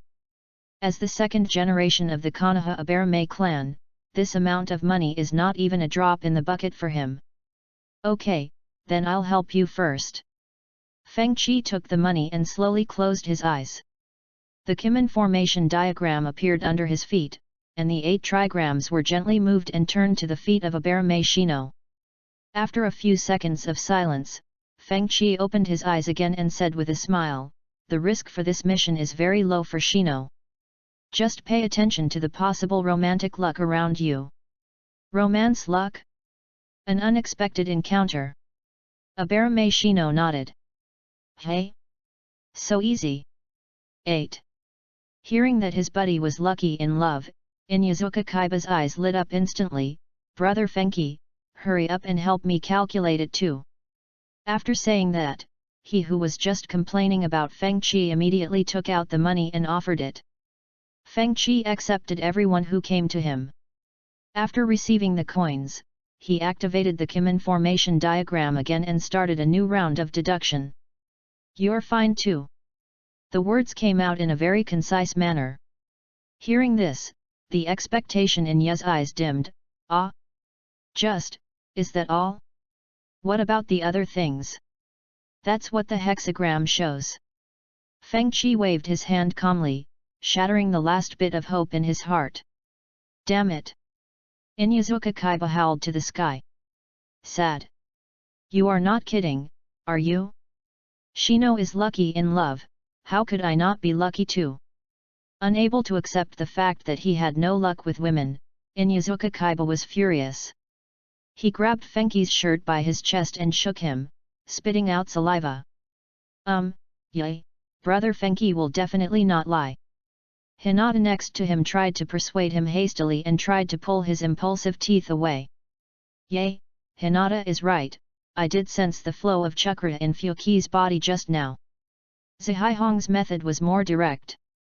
She pulled the crazy tooth away like a chicken, looked at Fenki and said, then Fenki, I'll ask you to help me calculate it too. In fact, after learning that her students were safe and sound in this mission, there was no need for her to calculate it herself. The reason for doing so is more out of concern for Feng Qi, the younger generation. Feng Qi saw through her true intention and did not ask for money. Didn't you just say that if you don't want money, you need me to pay something else? Xiri Hong frowned slightly, indicating that she didn't quite understand. Senior is a powerful jonin, and favors are much more valuable than money. Feng Qi said. It is an honor to be praised like this by a super genius from Hyuga. Zihikurane smiled and said, a favor? That's fine. Just like that, Fenghou deduced again and came to the same conclusion as Abarame Shino and Inyazuka Kaiba. Class 8 will basically not encounter much resistance in this mission. The main purpose of Kurane Ui taking on this mission was to make Team 8 familiar with ninja activities. The possibility of an unexpected situation like Kakashi's team encountering Zabuza Mamakai as soon as they set out is extremely small. Brother Fenghou, and me. Hinata weakly took out the frog wallet. Her intention was even more obvious, she just appeared out of nowhere to give money. Fenghou naturally did not accept it, and started fortune-telling before Hinata could say no. The divinations of the previous few people are enough to explain the problem. Even if we don't need to calculate Hinata's result, we can guess it. Just when Fenghou was thinking this as a matter of course, suddenly, his casual eyes narrowed and his expression changed slightly. In his sight, the bustling and lively streets of Konoha were changing rapidly. The drizzle of rain dripped from the gloomy and depressing sky, falling on the dilapidated ruins, mixing with the blood and dyeing the rebel scarlet. On the ruins, Hinata knelt on her knees, her pure eyes filled with despair. It was hard to tell whether it was rain or tears sliding down the cheeks, presenting a rather sad and miserable picture. This. Fenghou shook his head violently. Came out of the strange inner vision, and his breathing became rapid. What's wrong? Xiri Hong noticed that there was something wrong with his expression. No, it's nothing. Fenghou put away the strangeness in his heart, waved his hand gently, and said in a deep voice, several consecutive deductions have caused some disorder in my chakra. It will be fine after a little recovery. Really? Xiri Hong still remained skeptical. It may be related to my special bloodline limit. Don't worry, Senior Ui Kurane. Your mission will go smoothly this time. Fenghou attributed his abnormal condition to the Byakugan. After all, even Uchiha's Sharingan would show signs of fatigue or even temporary blindness if used excessively. This is a tenable explanation. Hearing this, Zahi Kurane really breathed a sigh of relief and sighed, it seems that the side effects of your ability are also quite serious. Brother Fenghou, are you really okay? Hinata asked with a worried look on her face. It's okay, it's okay. Don't you still have a mission to go on? Go quickly, it will be bad if you are late. Fenghou's expression returned to calm. Seeing that he really didn't seem to be in any serious trouble, Kurane Ui took Shino Abarame, Kaiba Inyazuka, and Hinata, who kept looking back, to the meeting place agreed upon with the target person. When the figures of several people completely disappeared at the end of the village entrance, Fenghou put away the smile on his face, turned around and walked into the side alley. He leaned against the wall of the alley with his long hair hanging down, covering his extremely solemn eyes. A trace of blood slowly flowed out from the corner of his mouth. That is the backlash of forcibly deducing the outcome of events. Regarding Hinata, Fenghou calculated that someone close to her would suffer a bloody disaster in the near future. That person was none other than himself, Hinata Fuki. The location of this bloody disaster. It's the Hyuga clan's land. A bird in a cage cannot avoid the fate of being killed for its eggs. Fenghou raised his hand to wipe the blood from the corner of his mouth. His lazy eyes became firm, and he walked towards the Hokage building with heavy steps. End of this chapter. Chapter 10, Unlocking the Caged Bird. Hokage Building, Hokage Office. Fenghou, I didn't expect that you would come here on your own initiative except for an emergency summons. The wrinkled old man was wearing a Hokage robe and sitting in front of a desk with a pile of documents on it, with smoke rising from the pipe in his mouth. With an indifferent gaze falling on Fenghou, the third Hokage Sarutobi Hiruzen, who was known as the ninja professor, asked, "Why did you come to see me specially? Is there something special?" Normally, Fenghou would arrive at the Hokage building and leave after accepting a mission, with no intention of staying at all. And now, Sarutobi Hiruzen saw a completely different light from the depths of those Byakuyan eyes. "Hokage, I would like to ask you about the promotion of me to a full-fledged jonin that you mentioned before." Fengqi put away his usual laziness and casualness, and looked seriously at the controversial third Hokage of the original work. "Oh? Have you finally figured it out?" Sarutobi Hiruzen's cloudy eyes flashed with a gleam of light, and he sat up a little straighter. "The work of a jonin is quite busy, you have to be mentally prepared." He saw Hinata Fuki's ability. The fact that he could use multiple bloodline limits without making any hand seals was enough to make him superior to 99% of ninjas. He was a genius among geniuses. If this guy's character was a little more positive and motivated, he might grow into Konoha's ace and ensure that the will of fire can be passed on endlessly. This is the fundamental reason why Sarutobi Hiruzen made suggestions to Hyuga Hayashi many times. Seeing that Hinata Fuki remained silent, Sarutobi Hiruzen slowly exhaled a smoke ring and said in a deep voice, "Tell me why you made this decision after being rejected so many times." He is indeed a smart old fox. Fengqi paused, raised his hand to take off the Konoha forehead protector, and pointed at the unusually conspicuous mark of a bird in a cage. "I have no other requests. I just hope that Lord Hokage can help me remove the bird from the cage." He went straight to the point. Hearing this, Sarutobi Hiruzen frowned deeply and fell into silence. The office suddenly became extremely quiet, with only the slightly heavy pipe smoke lingering around. The smoke blurred Sarutobi Hiruzen's old face. After a brief pause, he sighed heavily, "I have heard about your parents' affairs, and I can understand your feelings at the moment. But unfortunately, this is an internal matter of the Hyuga family. Even as the Hokage, I cannot intervene." Although he was quite optimistic about Fengqi, he was conservative and stable in his thinking.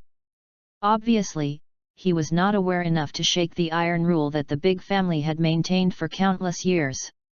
He knew very well that the bird in a cage would bring more benefits than disadvantages to the Hyuga branch family and even the entire Hyuga family. But the existence of the bird in the cage is necessary to prevent the powerful Byan from falling into the hands of people from other villages. This indirectly ensures the safety and stability of Konoha. Obviously, in Sarutobi Hiruzen's eyes, Hyuga Fuki's importance is far less than that of the village. "I understand." From the other person's cold eyes, Fengqi saw the answer he wanted.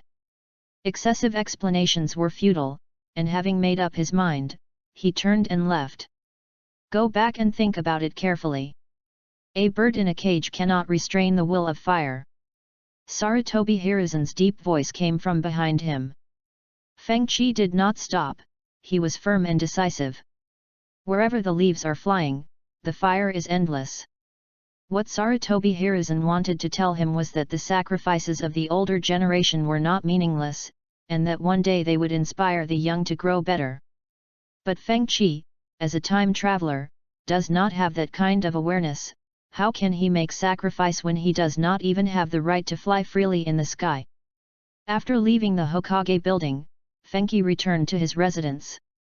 As if saying a silent goodbye, he cleaned the house inside and out, and watered and fertilized the flowers, plants, and trees in the yard. After finishing all these, it was already afternoon. 9. Boom! A dull thunder broke the tranquility of the village. The whole sky was grey, and it seemed that a storm was about to come. Fengqi just lay leisurely in the rocking chair in the yard with his eyes closed, feeling the air around him becoming a little restless. A cold wind blew, blowing off the petals of the flowers in the yard, and they floated away helplessly. The urgent cries of migratory birds were heard in the trees. As if sensing the impending crisis, the bird, which had lived in its nest in the tree for several months, flapped its wings and flew into the wider sky. Flowers fall, birds fly, and dark clouds linger. The whole yard exuded an inexplicable sense of depression, desolation, and coldness. As the sky gradually darkened, a figure dressed in the uniform of the Hyuga clan appeared in the courtyard. "Hinata Fuki, the clan leader has ordered you to come to the clan's land to discuss matters."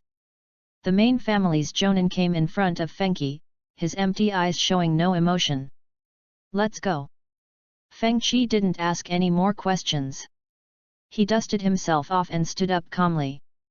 This kind of cooperation, which seemed to be expected, made the main family's Jonin frown slightly. This meeting is very important. Leave as soon as possible without delay. After leaving these words, he immediately turned into a wisp of white smoke and disappeared on the spot. Fenghou took off the Konoha forehead guard and tied it casually around his arm. The caged bird mark on the forehead is clearly visible. Looking back at the yard, Fengchi gently closed and locked the door, then walked towards the Hyuga clan's land. At this moment, I suddenly felt a cold touch on my forehead. Those were the cold raindrops falling from the sky. Hwa hwa hwa. A muffled thunder resounded through the sky, and heavy rain followed. Hazy mist soon enveloped the entire Konoha village. The villagers who were in a hurry to take shelter from the rain were in a panic and ran quickly to find a place to hide from the rain. In comparison, Fengchi, who was strolling leisurely in the rain, seemed out of place, as if he did not belong to this village. No matter how hard the rain poured, it was unable to break through the chakra flowing on the surface and soak him. In this way, Fengchi came to the Hyuga clan's land. Under the guidance of the guarding ninja, they made many turns and finally entered the meeting hall located in the deepest part of the clan territory. The moment the closed door was pushed open, several white eyes hidden in the dim light looked over. Fengchi took a quick glance and found that in addition to the elders of the main clan who were all present, there were also many outstanding young ninjas of the Hyuga clan standing in the corner. In the main seat, the clan leader Hyuga Hayashi sat upright, his face still showing a cold expression without any emotion. Although he had no idea why the clan suddenly summoned him, Fengchi had a bad feeling just by seeing the scene. The blurry picture seen from inside is gradually becoming real. Thump. The open door was closed again. Lord Rizu, fellow elders. Fengchi remained calm and bowed to greet the people opposite him. Fengchi, please sit down first. Hinata Hayashi waved his hand. Lord Hayashi, excuse me, why did you suddenly call me here? Is there something important? Fengchi, considering the sacrifices your parents made in the last operation, I have discussed this with the elders. Hinata Hayashi looked at Fengchi's white eyes expressionlessly, paused, and then said in a deep voice. I have decided to make an exception and remove your caged bird curse, allowing you to become a member of the clan. End of this chapter. Chapter 11 Taking Eyes. When Hinata Hayashi's voice fell, the entire conference hall fell into a depressing silence.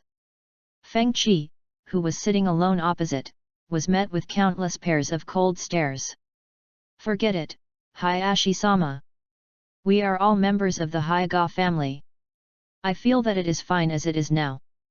After all, protecting the main family is also my parents' last wish. Fengchi smiled and scratched his head, behaving quite Buddhistly. Young Master Fengchi is right. We are all from the same family and we are all thinking about the future of Hinata. The elder of the clan who was sitting next to Hayashi took over the conversation and said in a solemn voice with a blank expression, the Hyuga clan is a very prestigious ninja clan, but it has never produced a strong person like the first generation in Uchiha Madara who dominated the ninja world. Fengchi, now this glory needs you to compose it. The main family with pure Byakugan shrank back, allowing the branch family, which was like a bird in a cage, to charge into battle. They had to thank the blessing of their ancestor Kagaya for not declining. Are you still thinking that masters like Hashirama and Madara will appear? Ridiculous. Fengchi couldn't help but sneer in his heart, but on the surface he frowned, looking puzzled. My dear elder, I am just a kid whose combat experience and character are not up to par. I dare not compare myself with the first Hokage. Fengchi, to be honest, we thought so too. As the clan leader, Hinata Hayashi said very directly, so, I need your cooperation. My dear masters from the clan, what do you want me to do? Fengchi's response was more direct than his. Since he knew that today's meeting was doomed to fail, he was too lazy to beat around the bush with these high-handed guys. If you can't make sense with your explanation, then just do it. That's a good realization. I'm sure your parents in the underworld will also feel comforted by this. An elder of the clan nodded and coldly stated the core of tonight's meeting. Through our research over this period of time, we found that your Byakugan is very special. It should be the awakening of some ancient heritage of the Hyuga clan. We named it the 8 trigrams Byakugan, which is similar to the Uchiha legendary Mangeki Sharingan. And I'm sure you've clearly felt the talent of the next clan leader, Hinata Hanabi, today. If we can combine the two, the Hyuga clan will surely reach the peak period that surpasses history.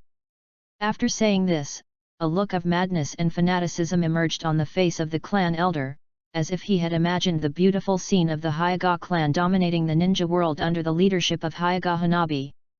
Hinata Hayashi looked at Fengchi coldly, and said earnestly and indifferently, "Fengchi, now is the time for you to make a contribution." All the eyes in the audience were once again focused on the protagonist Fengchi. Fengchi silently stroked the teacup in front of him, and said without raising his head, "In other words, the Zone family needs my eyes, right?" At this point, he finally figured out the purpose of these clan elders. It sounds even more beautiful and more righteous than Uzumaki Naruto's Kodoten mouth. To put it bluntly, isn't it just that he is staring at his unique pair of Byakugan eyes? If they knew that Fenghou was his own ability and that the role of eyes only played a supporting role, I wonder what expressions they would have? Of course, Fengchi naturally couldn't explain it to this group of old guys. Fenghou is his biggest secret, which must not be exposed, otherwise he would not intentionally lead the outside world to roll their eyes at it. Moreover, judging by the attitude of the Hyuga clan, they are determined to obtain Fenghou, so it is useless to say anything. If I find I can't get what I want by digging out his eyes today, I can draw his blood, peel off his skin, and take his bones tomorrow. To the Hyuga clan, the caged bird is just a resource. That's right. This is the only way for the Hyuga clan to become strong. Hyuga Hayashi did not deny this fact. Seeing that Fengchi looked a little strange, he continued according to the plan he had discussed with the elders, "But don't worry, considering that digging out the white eye will trigger the curse, it will threaten your life safety. Before that, I will completely free you from the caged bird restraints, and afterwards I will transplant you a pair of pure white eyes preserved by my family. Then you will become a member of the Hyuga clan and be free to live the life you want." Haha! Hearing the other party's tone full of kindness and grace, Fengchi couldn't help but sneer. "Considering my life safety? What you are worried about is that the curse you planted to prevent the Byakugan from leaking out will prematurely destroy the gossip Byakugan that you regard as a treasure, right?" The undisguised sarcastic sneer made all the clan elders, including Hyuga Hayashi, frown slightly and look gloomy. "Fengchi, you have to understand that we have already taken on tremendous pressure by breaking the family's iron rules. This is the best result," Hinata Hayashi said in a muffled voice. "That's really thoughtful. So, should I be grateful for your decision?" Fengchi asked coldly. "My parents devoted their lives and will to the family without reservation, but they still had to endure the cold sarcasm of the clan. At that time, why didn't they see the deep sense of justice of you old guys?" Having said that, he simply stopped pretending and slammed the teacup in his hand heavily on the table. "You want my eyes? Sorry, I refuse." "You disrespectful little brat, you have no right to refuse," the clan elder shouted. The atmosphere in the entire venue immediately dropped to freezing point. The nerves of all the Hyuga ninjas around were instantly tense, and chakra flowed rapidly in their bodies. Hinata Fuki refused to have his Byakugan transplanted, which was also part of their plan.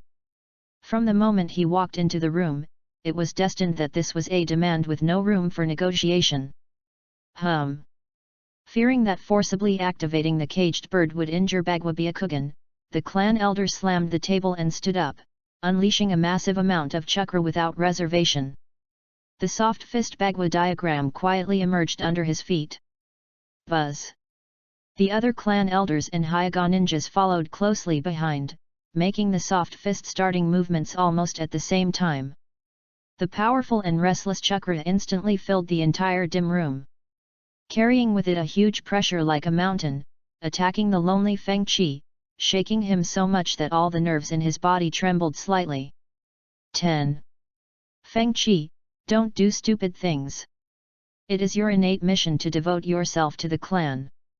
Seeing that the deterrent effect had been achieved, Hinata Hayashi, who was sitting in the main seat, spoke up to persuade him, his cold face showing no emotion at all. Including several elders, there are 7 jonin here, plus several excellent Chuyunins. With this lineup, even the cage can only temporarily avoid the limelight.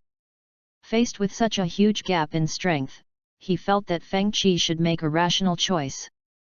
Under the incredulous gaze of Hinata Hayashi, all he saw was the blue light paths intertwining and entwining before his eyes, forming the 2 yin and yang center palace, the 4 images and 4 plates, and the 8 trigrams runes. The rapidly expanding Fenghou formation covered the entire room, competing against several surrounding Hyuga Bagua formations. Feng Qi slowly stood up with cold eyes, his aura rising continuously, and his long flowing hair swaying wildly in the chakra storm that was stirred up out of thin air. He responded with action. Fuck your clan mission. The second update will be later, please vote. End of this chapter. Chapter 12, A bird in a cage can't trap me, Hinata Fuki. Arrogant brat, since your parents are gone, let me teach you what a ninja's sense of mission is. The moment Feng Qi opened the Fenghou, an elder from the clan suddenly stood up and shattered the wooden conference table with one palm. Taking cover from the flying wood chips, he flashed close to Feng Qi and raised his hand to perform the classic and skillful Bagua 64 palms. The palm with chakra flowing in it pressed out gusts of strong wind, and all the attack roots were aimed at the most deadly acupuncture points on Feng Qi's body. Veins bulged around Feng Qi's eyes, and he fearlessly stepped forward to face the opponent's palm strike. Soft boxing technique Bagua 64 palms. Bang bang bang. The lapels of their clothes fluttered, and both parties pushed out their arms almost at the same time. Their palms collided violently and separated as soon as they touched, leaving a trail of afterimages in the air. This youngster's chakra. At the moment of the confrontation, the elders of the clan rolled their eyes wide with an expression of disbelief. Just like hitting hard steel, the opponent's heavy and swift palm strike made his arms tremble continuously. 64 palms. Feng Qi, who struck back, completed the opening moves of the last 64 palms 0.1 second earlier than the clan elder. The 2 palms covered with chakra pushed out straight, breaking through the defense hastily deployed by the clan elders, forcefully pushing them back and creating several deep pits on the floor. At the same time as he steadied his body, a trace of bright red blood flowed out from the corner of the clan elder's mouth, who had a look of disbelief on his face, and dyed the grey-white robe red. Master Elder, it seems that you, who have lived in the clan for many years without leaving the house, are the real bird in a cage. Feng Qi withdrew his arms, his eyes cold. In terms of proficiency in Baguazhang alone, there is no doubt that the opponent who has been immersed in it for many years is definitely better than himself. But this is both an advantage and a fatal disadvantage. Many years of comfortable life have limited his attack methods and habits. It's okay to face a senior ninja who uses the same soft fist, but Feng Qi's soft fist also combines many changes of Fenghou and Tai Chi, with a certain degree of innovation. The rise and fall of one party, coupled with his own arrogance, this is the fundamental reason why the elder of the main family, who is a senior ninja, was quickly defeated. This result was obviously beyond the expectations of everyone present. With this previous experience as a lesson, the other elders of the clan frowned, stood still vigilantly, and did not launch an attack at the first time. It seems like you really want to go down this path till the end, Feng Qi. Hinata Hayashi, who was sitting in the main seat, finally moved without any hesitation. As he slowly stood up, the chakra aura in the air became more manic. I have always acted according to my own will, so how can I go down the same path to the end? The Fenghou under Fengqi feet slowly turned, he raised his eyes and looked at Hinata Hayashi, and said coldly, "Don't be so self-righteous, Hinata Hayashi." It was the first time that a junior called him by his name, and Hinata Hayashi's face quickly turned gloomy. This is an unforgivable crime of disrespect in the Hyuga family, which attaches great importance to etiquette and respect for hierarchy. I hope you won't regret what you did today. The ones who should regret it are you who are so high and mighty and demand things at will. Your thoughts are really dangerous. Hinata Hayashi raised his arm expressionlessly, put a curse seal on his face, and sighed to himself, so, the bird in the cage has a reason to exist. Judging from Fengqi's behavior of repelling the clan elders, his will to resist is stronger than imagined. Rizu, who had personally experienced the power of Fenghou, knew very well that in this situation, whether using tough means to suppress it or directly launching the caged bird curse, the damage that might be caused to the Bagwabian would actually not make much difference. Under the same risk, instead of letting Fengqi cause trouble in the tribe, it is better to choose the more stable latter. Thinking of this, Hyuga Hayashi didn't think twice and raised his hand to activate the caged bird seal in Fengqi's body. As he injected chakra into the technique, the blue seal on Fengqi's forehead immediately responded and lit up with a creepy blue light. Thick and dense blue veins appeared around it, and Fengqi mental will began to be affected. The piercing pain surged into his heart like a volcanic eruption. But, it's just a curse. Don't be so self-righteous. Fengqi gritted his teeth, stared at the indifferent Hyuga Hitachi and clan elders, and said word by word, "If I want to spread my wings and fly, not even the sky can restrain me. A bird in a cage? Haha, it's just a broken cage. It can't even trap me, Hinata Fuki. Ran, Jin, Taku." As soon as he finished speaking, the Fenghou under Fengqi feet started to spin rapidly. It was as if a mysterious force had cut off the flowing stream, and the flow of time in the entire area suddenly became extremely chaotic. Under the blessing of the Byakugan, all the Hyuga ninjas, including Hyuga Hayashi, were suddenly startled, with expressions of horror on their faces. The chakra that should have been flowing normally in Fengqi's body suddenly stopped, like a pool of stagnant water. This scene, which they had never seen before and was impossible to appear, made them wonder if they were dreaming. However, Fengqi, who restricted his own time and delayed the activation of the caged bird curse indefinitely, did not intend to give them the opportunity to judge and think carefully. Strange bloodshot lines appeared in his blank eyes, and two miniature bagua formations appeared deep in his pupils. Immediately afterwards, the Hyuga ninjas who had opened their Byakugan all clearly saw that some kind of energy in the air, which was different from chakra, was madly rushing into all the acupuncture points on Fengqi's body in a vortex shape.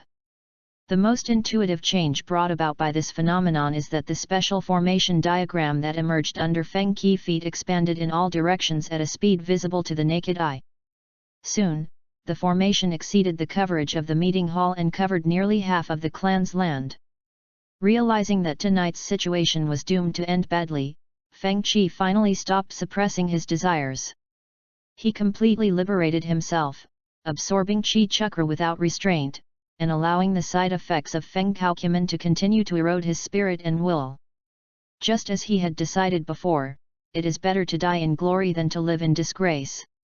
At worst, no one will live. As the chi chakra was madly inhaled and exhaled, Fengqi's vision gradually fell into darkness. The body of the Hyuga Hayashi clan elder standing before him began to blur and overlap, presenting a grotesque image that was either pitch black and twisted, or had bloodshot eyes, or was covered in black mist. That is the impact of the backlash of the inner scene on the five senses. It is indescribable, true and false are confused, and difficult to distinguish. Next, I will make peace with the clan leader and clan elders. Others who don't like being caged want to leave, and I won't stop them. If you insist on staying, the consequences will be at your own risk. End of this chapter. Chapter 13 The basic attributes corresponding to the 8 trigrams. Qian.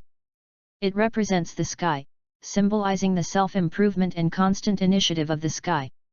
It is usually associated with concepts such as gold, jade, father, army, and country. Kun. It represents the earth, symbolizing the earth's virtue of carrying all things and its peace, obedience, chastity, and good fortune. It is usually associated with concepts such as cloudy and rainy weather, fields, mother, softness, abdomen, spleen, and stomach. Zhen.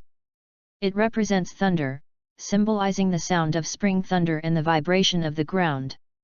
It is usually associated with concepts such as the eldest son, forest, liveliness, and impatience. Suan. It represents wind, symbolizing the wind's pervasiveness and the grass and trees lying flat on the ground. It is usually associated with the eldest daughter, the gallbladder, the thin and long things in the body, roads, bamboo forests, etc. Kan. It represents water, symbolizing the difficulty of managing water and its unpredictable depth. It is usually associated with concepts such as neutron, boatman, thief, doctor, lawyer, etc. Li. It represents fire, symbolizing the brightness of fire and the fact that it will eventually stop burning as the burning substance turns to ashes. It is usually associated with concepts such as middle-aged women, the sun, armor, frivolity, and dryness. Zhen. It represents mountains, symbolizing the difficulty of mountaineering and the desire to stop moving forward. It is usually associated with concepts such as few children, clouds, temples, dojos, and tall buildings. Dui. It represents a marsh, symbolizing the marsh's reflection of the sky and its pleasing appearance. It is usually associated with concepts such as swamps, traps, gaps, concubines, and girls. End of this chapter. Chapter 14 I have mastered all changes in this world. Feng Qi walked unsteadily and shook his head. When his consciousness was about to fall into complete madness, he gave a final reminder to the Hyuga ninjas around him. He is not a cruel and bloodthirsty person, but targets all the cold-blooded people who take him for granted as a tool for exploitation. Everyone else has the right to choose to live. Of course, ninjas follow the iron rule of obeying orders. If the Hyuga ninjas present still insist on staying to help the main family dig out their own eyes, then they can only accept their fate. Some of the Hyuga ninjas surrounding Fenghou showed signs of wavering and clenched their fists tightly. Like Feng Qi, they are all members of the branch family who have been cursed with the caged bird mark. When they saw Feng Qi being put on the table by the Zhong family like a lamb to be slaughtered, the grief and indignation in their hearts had already been aroused and was about to burn fiercely. Unfortunately, when the volcano was about to erupt completely, the caged bird on their foreheads poured a basin of cold water on them. 11. Fate is already determined, what's the point of resisting? Zhen, Phantom Mist, Mystery. When several people were hesitating and lost, a trembling low shout interrupted their thoughts. I saw Feng Qi on the field moving the direction of the Kimen, and combined with the heavy rain that was falling at this time, a wide range of thick fog was created. In addition to giving others the final choice, this special fog that can block even the white eyes can conceal the status of the clan's land and prevent outsiders from spying. After all, there is not only the Hyuga clan in Konoha village, but also a large number of security guards and Anbu members. Although he doesn't know if he will still be himself after tonight, Feng Qi must ensure that the secret of Fenghou cannot be leaked. That is his real weak spot. The fog combined with natural heavy rain formed a thick mist with extremely low visibility, covering the entire Hyuga clan land. Covered by the sounds of thunder and rain, the villagers hiding in their houses did not notice the drastic changes in the Hyuga family at all. The sensitive Konoha guard was not aware of the situation and did not dare to barge in rashly as that was the Hyuga clan's territory. They could only report the news back to the Hokage building. Upon learning the news, Sarutobi Hiruzen stood in front of the window, his eyes passing through the rain, looking in the direction of the Hyuga main family. Rizu, Did you finally take action against that kid Fenghou? That's why he came over specially to ask me to untie the bird from the cage. Recalling Hinata Fuki's unusual behavior and request in the morning, Sarutobi Hiruzen sighed dimly. It's a pity that this excellent insight as a ninja was wasted. Although he was very optimistic about Fenghou, a young man with extraordinary talent, Fenghou was a member of the Hyuga clan after all, and he, as the Hokage, had no right to interfere. Even if there is, the cautious Sarutobi Hiruzen would not intervene forcibly, as that would cause unpredictable turmoil. As for Hyuga Fukai, will he destroy the powerful Hyuga family? Sarutobi Hiruzen had no such concerns at all. Putting aside whether Hinata Fuki can fight against the entire main family alone, the caged bird curse alone will completely determine his fate and ending. This is a fact that no one in the Hyuga branch family can change. Thinking of this, Sarutobi Hiruzen withdrew his gaze, turned his eyes slightly and glanced behind him. Slow footsteps came closer and closer, and a gloomy man with bandages on his head and right eye approached. I heard about the news about the Hyuga clan. This is a very dangerous signal. Shimura Danzo came straight to the point. Aren't you going to stop it? This is an internal matter of the Hyuga clan. We have no right to interfere. Sarutobi Hiruzen said without turning his head. Those eyes are too special. It's okay for Hyuga Fuki to have a lazy personality and no ambitions, but once they fall into the hands of Hyuga Hayashi, they will become a time bomb for Konoha. Shimura Danzo's eyes flashed with a cold light, and he said in a cold voice, even if using tough measures will worsen our relationship with the Hyuga clan, we can't just sit there and do nothing. Similar to Sarutobi Hiruzen's idea, Danzo did not think that Hyuga Fuki could destroy the Hyuga main family. What he was worried about was the impact and threat brought about by the inevitable transplant of special white eyes. Stability is the top priority for the village. That's why it is even more necessary to intervene. Danzo's tone was quite firm. Sarutobi Hiruzen slowly turned around and looked into Danzo's eyes. After a few seconds of silence, he slowly spoke, Danzo, I am the Hokage. This short and simple sentence left the emotionally excited Danzo speechless, and he could only stare at the other person with furious eyes. You'll regret this, Hiruzen. Eventually Danzo was defeated and walked to the door angrily. Feeling that this was not a grand occasion, he suddenly stopped and said sinisterly, if the special Byakugan transplant is successful, I will use my own methods to kill the Hyuga who received the transplant. This time, Sarutobi Hiruzen had a cold expression, put his hands behind his back, remained silent and said nothing. Boom! Knowing that he would have to bear the darkness again, Danzo Shimura slammed the door and walked out. Sungei tribe. As the thick mist covered all the surrounding scenes, the branch family ninja who had been shaken in his heart was silent for a short time, and finally turned around quietly and disappeared into the depths of the mist. They were tortured like caged birds, but in the face of the Hyuga branch and the iron rules of ninja, they chose to follow their own hearts. This was the only silent resistance they could offer, even though in their opinion, Hinata Fuki was destined to lose in this incident. Of course, there are also guys who have been deeply brainwashed and stand there with hostility and fierce expressions, and they are willing to sacrifice their lives for the clan. The opportunity was fleeting. Even if these people came to their senses and chose to stand on Fengqi's side, it would be too late for them to leave because Fengqi has gone crazy. I saw that his two white eyes, which were engraved with strange patterns, were bulging out of their eye sockets, his left eye was facing up and his right eye was facing down, and they were shaking slightly, giving him a very strange and distorted expression. The Xiantian leads the Zhoutian, covering the Xiantian changes, time and space are all under control. Is this the power gained by completely liberating myself? I'm so strong. Fengqi stopped his unsteady steps, with materialized chi chakra steaming from his whole body. After muttering to himself, he opened his arms, looked up to the sky and burst into laughter that could rival that of the Uchiha. Ah ha ha ha ha! I did it, I did it! I have mastered all the changes in this world. My Kimento will eventually cover the universe and I will become the king. Such a crazy look formed a sharp contrast with his previous casual and lazy attitude. From nowhere, a terrifying chill swept through the entire place. A bird in a cage that doesn't work, a fog that's hard to see through even with the Byakugan, a special chakra that's never been seen before. Hinata Hayashi, who was closest to him, had an expression that became extremely solemn.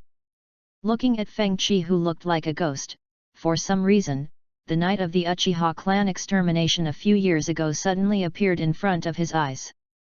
The strong feeling of uneasiness that kept rising in his heart made the high-ranking clan patriarch breathe rapidly. And a few drops of cold sweat oozed out of his smooth forehead. Everyone, come together, we can't let him continue like this. Yes. Following Hyaga Hayashi's order, all the Hyaga ninjas around him instantly turned into afterimages, raised their chakra-soft fists and rushed straight towards Fengchi. Fengchi stood still, his eyeballs swaying slightly. He had no intention of avoiding the attack, and just slowly raised his finger. How dare an ugly monster disrespect the king? Kun character, Tuheshe. Boom boom boom. Fengchi waved his arm lightly, and the ground in the meeting hall rumbled and cracked into countless gullies. Several long earth carts that were several times larger than the ones used in the previous sparring with Hyaga Hayashi suddenly appeared, knocking the first wave of Hyaga ninjas rushing over away and violently crashing in all directions. Several senior ninjas including Hyaga Hayashi reacted quickly, and while moving around, they pushed their palms forward one after another, dissolving the terrifying Kun attack. However, the weaker Chunins did not have it so easy and suffered varying degrees of trauma. Some who were slow to react were crushed into meat patties by Fengchi earth truck on the spot, and pressed into the flying debris of the house. Boom!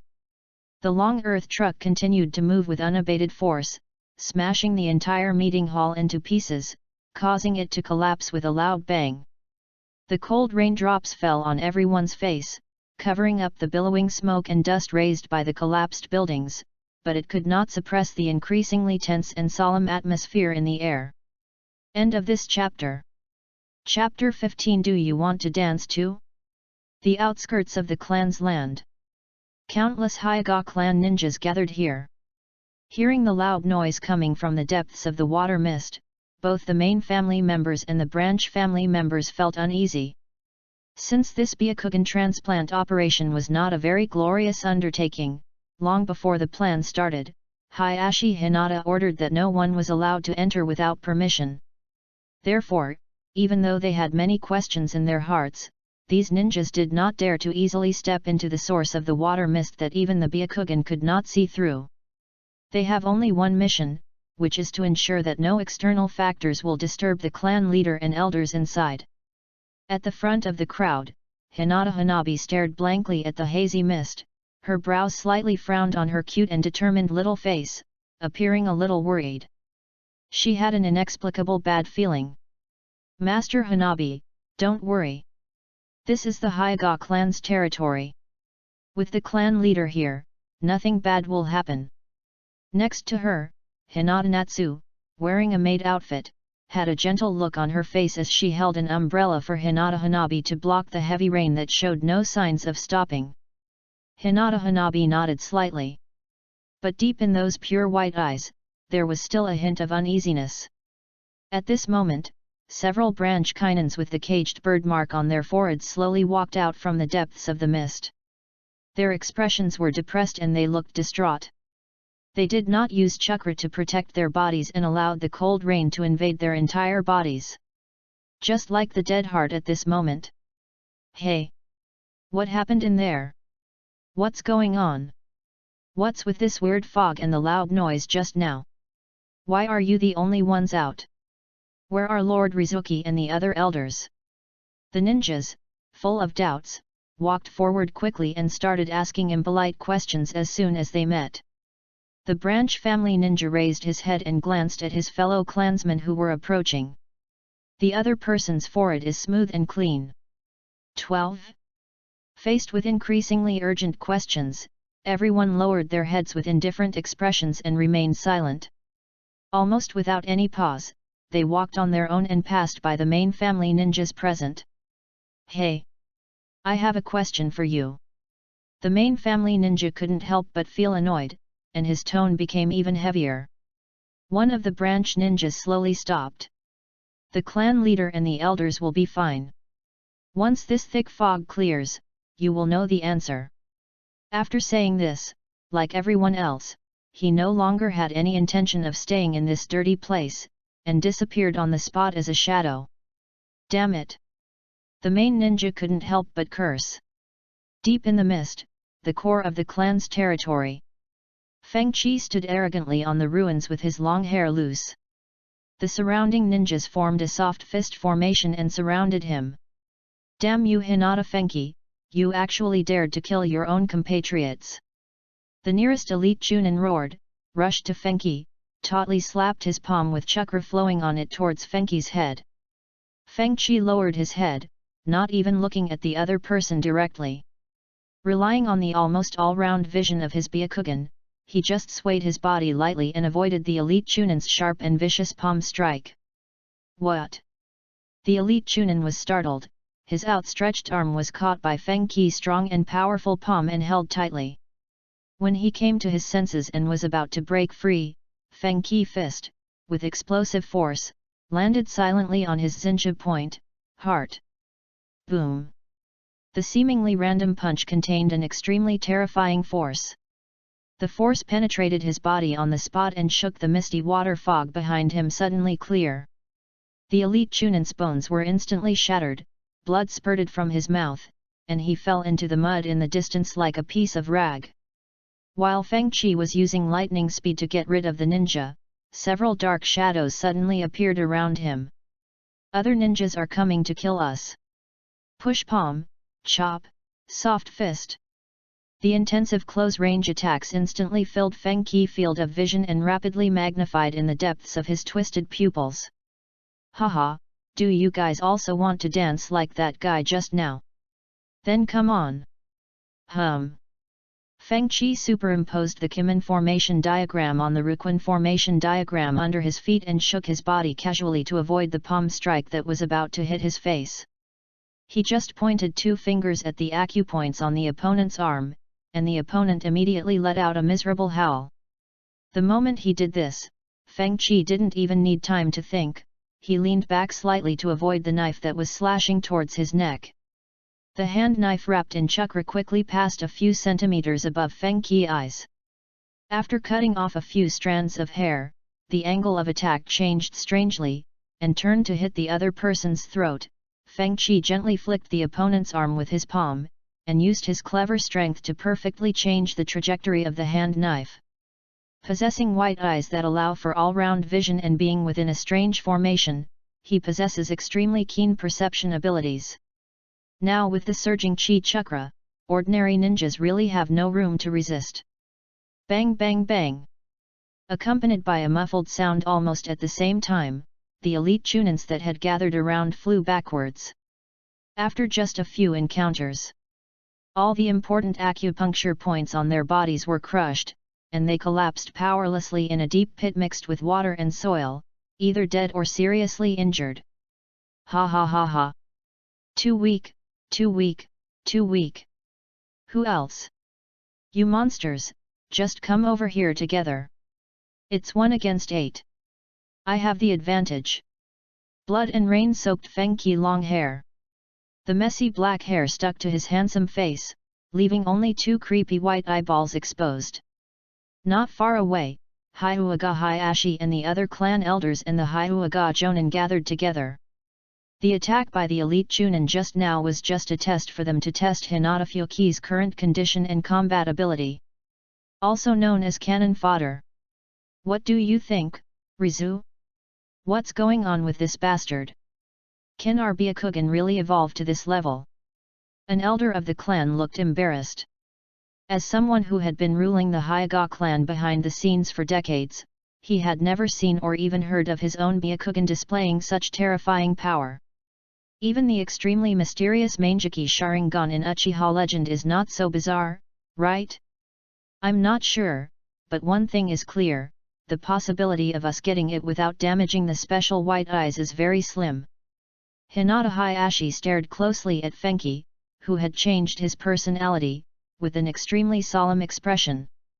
If I had known earlier, I should have taken out his eyes and preserved them when this kid was still young. An elder of the clan gritted his teeth. 8-1, there's no way we can lose. Hinata Hayashi took a deep breath and said, I will make a feint attack later, and you guys look for an opportunity. Not good, disperse now. Before he could explain the next battle plan, Fengqi on the opposite side had already attacked. Hehe, since you ugly monsters from the clan won't move, I'll have no choice but to take the initiative and attack. Fengqi's tone was casual and strange while he was running fast. Suddenly, he changed the subject and shouted, Kin, the water dragon is violent. Boom boom boom. The Kimin turned, and 8 rushing fountains turned into water dragons that roared towards the sky, breaking through the ground and roaring out under the feet of Hinata Hayashi and others. Newbie, please read, comment and vote. End of this chapter. Chapter 16 Patriarch, Save Me. With the advance warning from Hyaga Hayashi, most of the Jonin quickly jumped away and barely avoided being swallowed by the water dragon. However, one of the clan elders accidentally got caught by the water dragon and was pierced through by it, trapping him in a cage of turbulent water. Bagwazang Huishan. After all, he was a senior ninja, and the elder of the main clan responded quickly.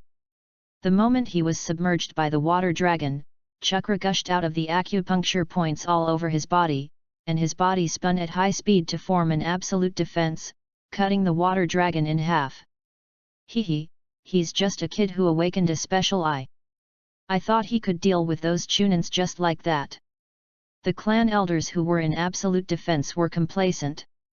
But soon, he couldn't laugh anymore, and the expression on his face froze on the spot. Ranjintaku. The clan elder who was spinning at high speed was forcibly fixed in place, unable to move. The so-called absolute defensive move of Hyaga's soft fist collapsed and disappeared into thin air.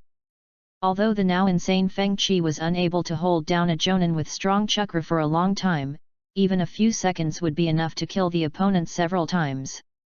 Under the horrified gaze of the clan elders, a delicate white palm slowly passed through the falling water curtain and touched his old face directly, squeezing his head tightly. Leaving the word, purgatory. Fengqi spoke calmly. Boom! Fire exploded in the mist. The blazing flames of purgatory completely enveloped the clan elder in an instant. Ah! The clan elder screamed miserably, but in the blink of an eye it was drowned out by the sound of the dripping rain. Hinata Hayashi, who was standing on the protruding rock on the surface, had just stabilized his body when he suddenly looked up and saw that the elder of the clan had turned into a piece of charcoal. Everything that just happened in just a moment. Looking at the fireworks shooting high in the rain, Hinata Hayashi widened his eyes slightly. The sudden death of the clan elder was an irreversible fact, but what shocked him even more was that the red flame, which looked quite ordinary, continued to burn and jump despite the heavy rain. This is another perverted aspect of Fenghou Kimin. The warlock can change the mutual restraint between attributes at will. In the Kimin Bureau, water may not be able to extinguish the fire, and fire may not be able to ignite the wood. All attributes will be subject to the warlock's will and will change accordingly. You monster, I will never let you leave here today. Hinata Hayashi cast a look at the surrounding Jonin, slowly raised his hand, and then swung it down suddenly. The Jonin immediately understood the clan leader's intention and acted very quickly, besieging Fenghou from different directions. As the elites of the Hyaga family, they naturally knew how to target the Byakugan's full perspective and deliberately keep a fairly even distance between themselves, advancing and retreating together. In this case, even if Fengqi noticed their location, he would not be able to deal with more than a dozen hands at the same time. Strictly speaking, there is a way, which is to use a higher intensity Kaiten to withstand all attacks. So, Hyuga Hayashi stood still and was frantically infusing chakra into his arms. As long as Feng Qi dares to use Huishan, he will use that fleeting opportunity to unleash the deadly Bagwakongpi Palm and completely end the war. That's right, in the eyes of Hyuga Hayashi, this is already a war between the Hyuga clan and the foreign enemies. The insane Hinata Fuki is far more dangerous than he imagined, and he must be eliminated here. At the same time, the pair of eyes that can create all kinds of miracles and visions must also be obtained. It was really ironic to say that Feng Qi's fierce resistance had instead wiped out the last bit of worry and apology in his heart, allowing him to more easily gain the special eye roll. 13. Unfortunately, things did not develop as the Hyuga clan leader had hoped. In the world of ninja, strength is not the only factor that determines the outcome of a battle. The restraint between attributes, the level of Btianzui, the advance acquisition of intelligence, etc. are all very critical. At this moment, Hyuga Hayashi was stuck in the quagmire of lack of intelligence. From his perspective, Huishan is indeed the best solution to the situation, but thunder! Feng Qi, whose entire route of movement was blocked by the soft fist of the Hyuga Jonin, clenched his fists and lightning flashed around him. With himself as the center, he drew the chi chakra to erupt from all the acupuncture points, forming indiscriminate violent thunder that swept in all directions. Zi la zi la. The Hyuga ninjas were all so frightened by the sudden lightning that their faces changed drastically. They stomped on the ground and quickly moved away, expanding their chakra on the surface of their bodies, barely avoiding or resisting the aftermath of the raging thunder. For them who often stay in their tribe and never go out, such performance is truly commendable. The main reason was the sudden death of the clan elders, which triggered the tension that had been dormant in their bodies for many years. And the desire to survive. 8 trigrams, air-splitting palm. Although there was no perfect opportunity for attack, Hyuga Hayashi, who stood firmly in horse stance, still pushed out his arms that were ready to strike, and hit the center of the lightning with all his strength.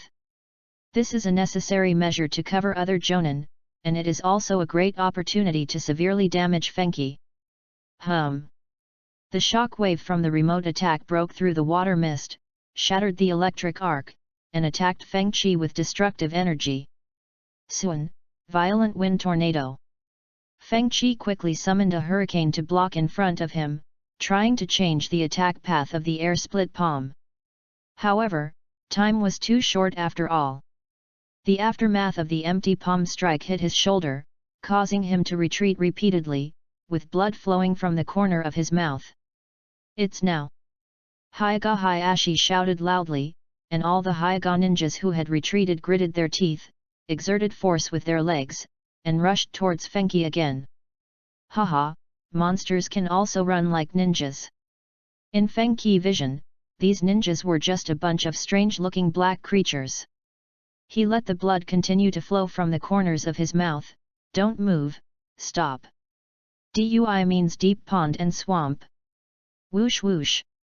With Feng Qi as the center, the surrounding hard and solid surface quickly softened, layer by layer, turning into a sticky and wet swamp. Hinata Hayashi, who was in a charging stance, suddenly stopped, gathered his chakra at the soles of his feet, and steadied his body like a ninja standing on the water. Damn it, how many blood limits can you use? He, who is usually calm, couldn't help but shout out in despair. It was not until now that he deeply realized that Feng Qi's eyes seemed to be truly omnipotent, subverting his entire understanding of the Byakugan ninja. Ah! Chief, save me! A scream interrupted Hinata Hayashi's thoughts, and he suddenly looked up towards the direction where the sound came from. There, a pair of muddy hands were seen pulling the ankles of the struggling Hyuga ninja with a terrified look on his face, and slowly sinking him into the depths of the swamp. As the Hyuga Jonin's shouts were completely drowned out by the mud and water, silence returned to the surroundings once again. The cold raindrops fell into the mud, creating tiny ripples that stirred the fear nerves deep in the hearts of all the Hyuga ninjas present. Hinata Hayashi was horrified. Whoosh whoosh! Suddenly, the calm surface of the swamp began to shake violently, and countless pairs of mud hands emerged, like deadly claws reaching out from the depths of hell, grabbing towards the other ninjas. End of this chapter. Chapter 17 Krypton Fate. Hinata Hayashi quickly retreated and stood on the roof of the main family's attic outside the swamp. Dark shadows moved around, and the remaining clan elders and jonin all gathered together. The rest of the ninjas who participated in this operation were all buried deep in the soil, truly realizing the will of protecting the main family forever in a physical sense. Rizu, what should we do next? Those eyes are scarier than we thought. How about we just... An elder from the clan looked terrified and asked tentatively. After a fierce battle, he deeply felt Fenghou weirdness and difficulty. Those ninjas who died at the hands of Hyaga Fyoki were all the elite of the Hyaga clan, and belonged to the most talented young generation. The reason why these young ninjas were summoned to witness the Byakugan transplant was not only to put pressure on Hinata Fyoki, but also to deeply reflect the grace, authority, and kindness of these senior members of the main family. But if the current trend continues, even if they can defeat the crazy Fenghou and obtain the special Byakugan, the Hyaga family will suffer unimaginable damage and will no longer have its former glory. After all, this place is the clan's land, and there are a large number of clan members living outside. If things go wrong, the Uchiha clan's extermination night will befall the Hyaga family tonight. Only when his own life and the entire family were threatened did the elder finally come to his senses and regret his previous plan of digging out eyes. No matter how you look at it, that guy doesn't look like he's going to compromise. There's no turning back now. Looking at Hinata Fenghou, who was standing on the mud and emitting strange chakra airflow all over his body, Hinata Hayashi's expression was extremely cold. At this moment, he had only one thought in his mind, that is, no matter what, he must not let the other party leave here alive. Pointing at the slowly rotating Kimen formation diagram on the ground below, Hinata Hayashi said with a gloomy look, "We have too little information about those eyes. It is very disadvantageous for us to fight them in this formation area. After several battles, if Hyaga Hayashi, as the patriarch of the Hyaga clan, still cannot discover the range limitation of Fenghou Kimen, then he would be too stupid. Ninja combat intelligence comes first."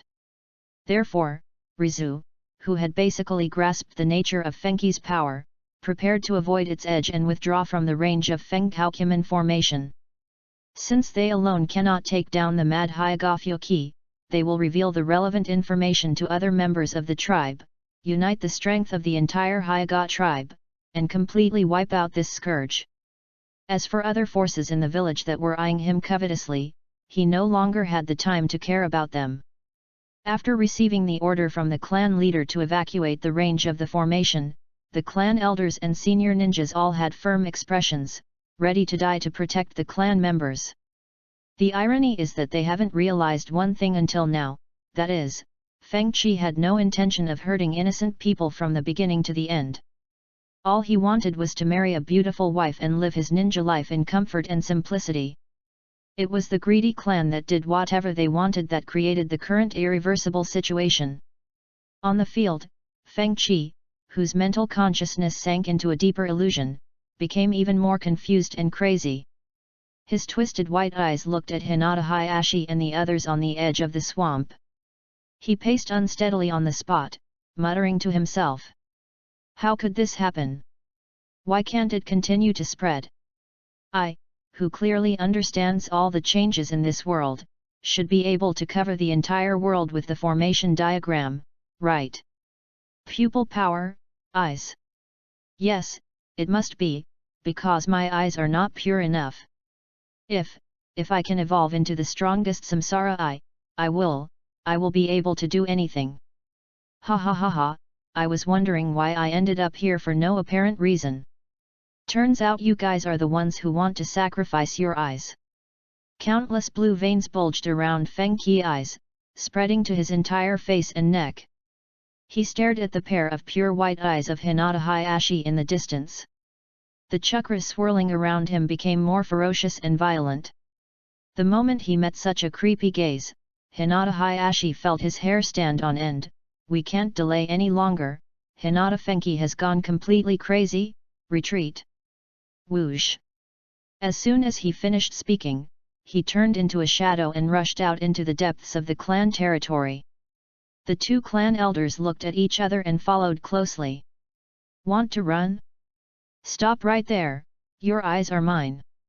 Fenghou's white eyes were stained with crimson blood mist, his legs were slightly bent, and his long hair was dancing wildly. Turtle fly body, open.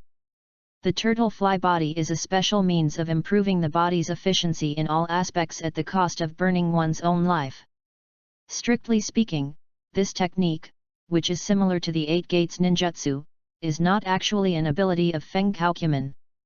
But ever since traveling through time and space and becoming a member of the Hyuga branch family branded as a caged bird, Fenghou has always remained vigilant and cautious, working hard to improve his life-saving methods. With his in-depth understanding and practice of Fenghou, he learned the life-saving technique of turtle fly body, just to deal with situations like tonight. Boom! Fenghou, who activated his turtle fly body, was like a human cannonball, locking onto Hinata Hayashi who was running wildly. Swear to protect the clan leader to the death. Upon seeing this, the remaining jonin immediately raised their own conditions to the extreme, and rushed towards Fenghou who was ready to attack, shouting and ready to fight to the death. There is even a member of the branch family among them. Putting other aspects aside, the Hyuga clan did indeed train them very well.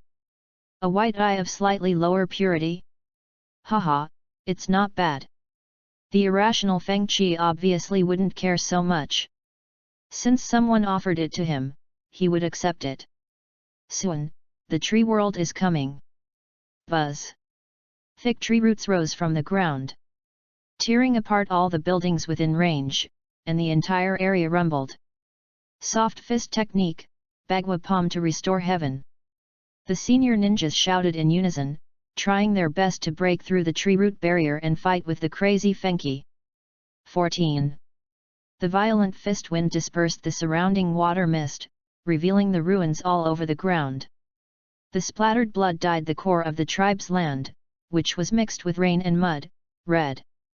Faced with Fenghou in a state of burning life, the jonins were defeated faster than they had imagined. After just a few encounters, their meridians and bones were broken apart. They lay quietly in the ruins, their life force completely cut off. Deep in the dark and empty eye sockets, the white eyes had lost their original luster. After absorbing the pupil power of these people, Fenghou, who was surrounded by blood mist, became extremely excited. With a slight movement of his mind, he quickly locked onto Hyuga Hayashi and the other two who had not yet left the range of the formation. Haha, it's your turn next. Gen means the dragon swims on the earth. Whoosh! He just jumped towards the ground beside him, like a fish entering the sea, and disappeared on the spot with a splash. End of this chapter. Chapter 18, Hinata Hayashi, Death. The Hyuga clan's land, with buildings standing in a crisscross pattern. Hinata and the two elders quickly flew across the roof, leaving a trail of afterimages. Affected by the thick mist around them, their progress was much slower than usual. Fortunately, this is our own territory, so we won't get lost and find the way. Damn that Hinata Fenghou! After he passes on the information, I will definitely grind him to dust. The clan elder looked back at the turbid fog behind him, and his heart couldn't stop bleeding when he thought that those who stayed there to block the road were the backbone of the clan. Even the powerful Hyuga clan could hardly bear such a tragic price. Elder, what on earth is going on with those eyes? There is absolutely no relevant record in the stone tablet passed down by our family. What Hinata Hayashi was more concerned about was Fenghou's gossipy glares. It's really wrong. That eye power even surpasses the Uchiha's top-level Sharingan. I didn't expect that our Byakugan would have this kind of evolutionary path. Another elder of the clan also had an unpleasant expression on his face. Could it be because his parents died? That doesn't make sense. Why didn't this kind of change happen to Hyuga Niji? It is natural for the branch family to sacrifice themselves for the main family, so when he said this, there was no emotion in his tone at all. Indifferent and calm. Even you don't know. Looking at the many chakras that were vaguely visible in the Byakugan's vision, Hyuga Hayashi frowned. It seems that we can only catch him and then interrogate him slowly. At this time, they have arrived at the outskirts of the clan territory and will soon be able to reunite with the large number of Hyuga ninjas waiting there. However, just as Hinata Hayashi was silently thinking about his next course of action, with the 360-degree field of view of his Byakugan, he quickly caught a glimpse of the word death clearly visible on the ground. Wait! Why is that guy's formation still extending and expanding? Hinata Hayashi remembered very clearly that they had just passed through the word death and reached the edge of Hinata Fuki's formation a few seconds ago. Why haven't they run out yet? No. That's not right. The range of the formation remains unchanged, but moving fast. Hinata Hayashi's expression changed drastically and he exclaimed in surprise. Almost at the same time, the quaint wooden building in front exploded from the bottom. The sudden movement cut off the path of Hinata Hayashi and the other two. In an instant, mud and water splashed everywhere. A black shadow appeared in the flying and messy wood chips, and slowly opened its scarlet eyes. Feng Qi was wearing a tattered gown covered in blood and dirt, his long hair was disheveled, and he looked like a madman. The corners of his mouth slightly raised, and he smiled at Hinata Hayashi who suddenly stopped. He found it. How could it be so fast? How could it be so fast? Hinata Fuki! You are a complete monster. What have you done to the others? The elder of the clan shouted in horror and anger. Although he had guessed the ending, he was unwilling to believe from the bottom of his heart that Feng Qi could kill all the Jonin in such a short time. If this is the case, doesn't it mean that he will also be in danger of his life and be killed here by the other party? You mean those ugly monsters? They. Feng Qi first lowered his head deeply, then raised it suddenly and laughed wildly. They have become the fertilizer that nourishes this land, and they have carried out the will of fire to the end. He.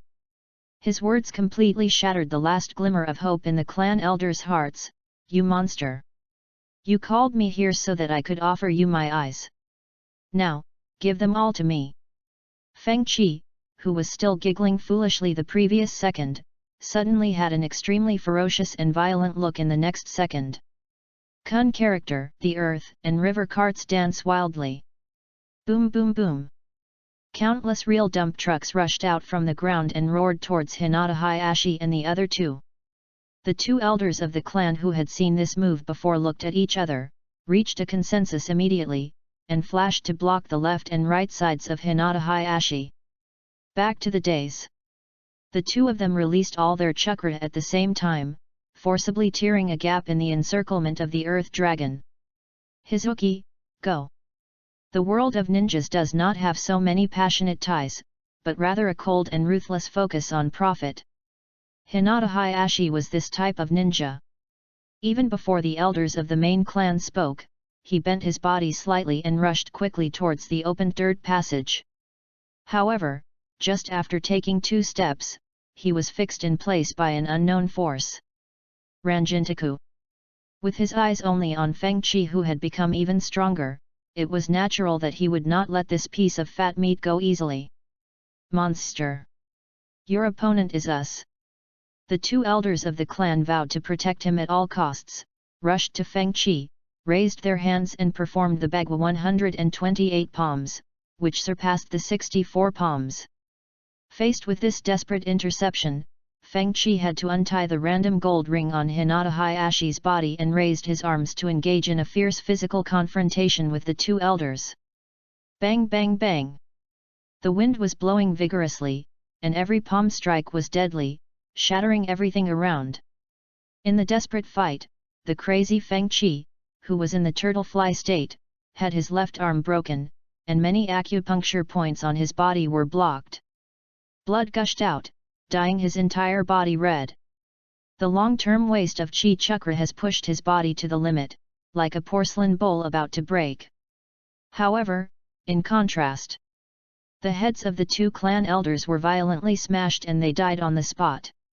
At this point, all the powerful elders in the Hyuga clan were completely wiped out. Haha, there's one more. The mentally ill Fenghou didn't pay any attention to his worsening injuries. He stared through the heavy mist at Hyuga Hayashi, who had already reunited with the other Hyuga ninjas. Xia! Hurry up and take Hanabi, madam, and the non-combatants away from here and seek shelter from the Hokage. All clan members above the level of Chunin must gather their strength and prepare to fight the sinful Hyuga Fuki. Leave the clan and seek protection from the Hokage? Is Hinata Fuki guilty of a serious crime? All the Hyuga clan members present were somewhat at a loss as to what to do with Hyuga Hayashi's sudden shouting. Fortunately, Hyuga Xia and other ninjas were of strong character and immediately chose to obey the order and leave with the non-combatants. However, before the nervous-looking Hinata Hayashi could reveal any information about Fenghou to other ninjas, behind him, a pitch-black spiral black hole quietly emerged. Being inside the Fenghou formation, Feng Qi can master not only the power of the 5 elements and the 8 trigrams and the Jin Tuo that can stop time, but also the 8 gates transportation that can disrupt space. Just like that, in great fear, the unprepared Hinata Hayashi was dragged into the black vortex and appeared in front of Fenghou, who was slowly walking out from the depths of the mist. Puff! In front of all the Hyuga clan members, a sharp palm knife pierced Hyuga Hayashi's heart from behind, causing bright red blood to splatter all over the ground. Hyuga Rizutsu died. End of this chapter. Chapter Regaining Myself. A little earlier in time. At the entrance of Konoha village, under the leadership of Kurane Ui, Team 8 successfully completed the escort mission. Thunder roared, and a curtain of rain poured down from the dark sky, hitting the Konoha gate with a crackling sound. The rain flowed down the eaves and walls, washing away the noise and bustle of the ninja village in the past. As if foreshadowing something ominous, the entire street was empty, even the children who usually played and fought in the rain were nowhere to be seen. Hinata held an oil umbrella in her hand and subconsciously looked towards the old tree with intertwined branches at the entrance of the village. She had a very deep impression that once when it was raining heavily, Brother Fenghou was lying there alone. Brother Fenghou, why don't you go home? You'll catch a cold if you lie there. Hinata's face was full of concern at the time. 15. Listening to the sound of rain and letting the cool touch flow through your body, your restless heart can find a brief peace. This is a free and easy way, Hinata. Recalling the casual and indifferent smile on Brother Fenghou's face at that time, Hinata felt a sense of uneasiness in her heart for some reason, and her handsome brows were furrowed. What's wrong, Hinata? You've been a little distracted since a while ago. Ui Kurane, who was also holding an umbrella, noticed her abnormality and asked with a little concern. Hinata clenched her fists at her side and shook her head in confusion. I don't know, I always feel like something bad is going to happen. Teacher Hong, can I go back to the tribe's land first? Under normal circumstances, when a ninja returns from a mission, he or she needs to report the progress of his or her work to the Hokage building, and can only receive the reward after the report is completed. However, the level and confidentiality of their Class 8's mission this time were not high, so there were no too strict requirements. The Hyuga clan's land? It's on the way, so let's go together. Kurane Ui agreed to Hinata's request and held up a finger in front of her face, but we can only take you to the door. After all, the Hyuga clan is one of the major forces in the village. She, who has just completed her mission, needs to be cautious with Kaiba and Shino and cannot have direct contact. Yes. Thank you, Teacher Hong. Hinata nodded heavily. Oh, it's okay. Didn't Feng Qi say that we completed the mission successfully this time? The thick-skinned Inyazuka Kaiba scratched his head indifferently. Speaking of Feng Qi, he looked extremely unhappy again. I didn't expect that the old man who wanders around the village all day long can be so accurate in his predictions. Thinking of the scene when his good friend Shino was surrounded by a bunch of big wavy girls during the mission, his back teeth were almost broken. It's typical that people are not afraid of their brothers' hard lives, but are afraid of their brothers driving a Land Rover. Just like that, Team 8, having reached a consensus, shuttled through the misty rain and headed towards the Hyuga clan's territory. Wait, what's with that weird mist? As they approached the Hyuga clan's territory, Yui Kurane, a senior ninja, was nervous and was the first to notice something was wrong. Not only the Hyuga clan's territory, but even the surrounding streets were unusually quiet. Able to sense the presence of many powerful chakras around. Since they were only ordered by the Hokage to monitor the movements of the Hyuga clan, the Enbu and guards in the dark did not deliberately hide themselves. The mist outside the clan territory is quite thin. Through the long-range perspective of the Byakugan, Hinata saw in advance the scene that Kurane Yui and others failed to see. Thump! The umbrella in his hand immediately slipped and fell onto the muddy and watery ground. That was a picture of. It was a nightmare scene that made her mind go blank instantly and she almost fainted. Father, Brother Fenghou, no, no. Ignoring Kurane Yui's obstruction, Hinata ran towards the clan territory like mad, stumbling and falling several times along the way. The dirty mud soaked her ninja clothes, staining the cute whiteness of her cowardly face extremely ugly. Even though her arms and thighs were scratched by the gravel. Hinata was completely unaware of the situation and kept rushing forward. Finally, she arrived at the tribe's side, stood in front of her pale-faced sister, Hinata Hanabi, and stared at the scene in front of her with a trembling body. Brother Fenghou, who treated her to ramen, guided her to become stronger, and was always gentle and easygoing. Pierced my father's chest. Patriarch/father. The group of Hyuga ninjas and Hyuga Hanabi who had reacted were also shocked by the sudden scene and screamed out in pain. Hehe, got it, the pure-blooded Byakugan. Fenghou turned a blind eye to the hateful and furious gazes around him, and with the assistance of Fenghou, he greedily absorbed the energy of Hinata Hayashi's Byakugan. Damn it Hinata Fuki, what the hell are you doing? A ninja with a high status in the main family shouted loudly, quickly formed seals with both hands, and decisively activated the caged bird mark on Fenghou's forehead. The familiar tearing pain came again, which greatly stimulated Fenghou, who was already mentally ill. Zhen, thunder falls. Boom! A loud thunderclap struck from the sky, and the dazzling lightning illuminated the dim surroundings.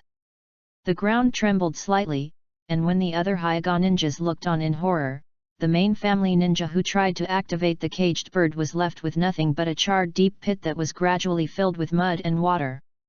Quickly stop him, if this continues the clan leader will really be doomed. Be careful of that strange thunderbolt. After being shocked, all the main family ninjas moved almost at the same time. The main family ninjas who knew the caged bird seal quickly formed seals, while those who had not yet mastered this method of driving slaves took a step forward and rushed towards Fenghou, who was constantly absorbing the energy of Hayashi's Byakugan. As elite ninjas trained by the Hyuga clan, their reactions were quite quick. Unfortunately, they did not have time to obtain the key information from Hinata Hayashi. The results speak for themselves. The ninja who tried to cast the caged bird seal was burned to death by the sudden fire, and the ninja who rushed too close was covered with wounds by the sudden wind. After just one encounter, most of the Hyuga clan ninjas lost their fighting ability. What a terrifying ability! Kurane Yui, who had come here out of concern for Hinata, opened her eyes wide with horror on her face. As for Inyazuka Kaiba and Abarame Shino, who had never seen such a bloody and tragic scene, they were already frightened silly, their bodies stiff and unable to move. Ha ha ha ha! They must all die. I want to gain the power to cover the universe. Even though he was born with white eyes, it couldn't hide Fenghou's scarlet and crazy pupils. Sweeping over by this pair of eyes that were comparable to the demons from hell, those family members of the Hyuga clan who had no ability to fight felt a chill run through their bodies and collapsed to the ground one after another. He couldn't even muster the strength to turn around and run away. Fenghou pulled his arm out of Hinata Hayashi's body, and a few drops of blood splattered. The graduation bracelet given by Hinata was completely dyed blood red. With his long hair disheveled, he walked towards the old and young, women and children of the clan, step by step. After absorbing Hyuga Hayashi's pupil power, his Byakugan seemed to have been upgraded in some way. Although it was far from reaching the level of the Rinnegan, the scarlet around the pupils was gradually dissipating, returning to clarity. It's like a drowning person finally grabbing a straw to survive. At a certain moment, Fenghu's body shook and he staggered to his knees. The blood-flowing soil in front of my eyes appeared in layers of blurry shadows, and then gradually overlapped and returned to normal. After consuming the chi chakra and improving the power of the Byakugan, he finally got rid of the confusion of Fenghou's inner scene and regained himself. End of this chapter. Chapter 20. Goodbye, sister. The Fenghou formation diagram with flowing light patterns converged at a speed visible to the naked eye and finally disappeared under Hinata Fenghou's feet. As a result, the thick mist that filled the surroundings began to thin, revealing the Hyuga clan's territory that had turned into ruins under the pouring rain. Fenghu's chest rose and fell, his eyes lowered as he looked at his slightly clenched bloody fist. The pure and clear white eyes flashed with a faint light, calm and indifferent, without much emotional fluctuation. Now, he already has the power to see through deeper inner illusions, and the upper limit of his stagnant ability has been raised due to the improvement of his Byakugan pupil power.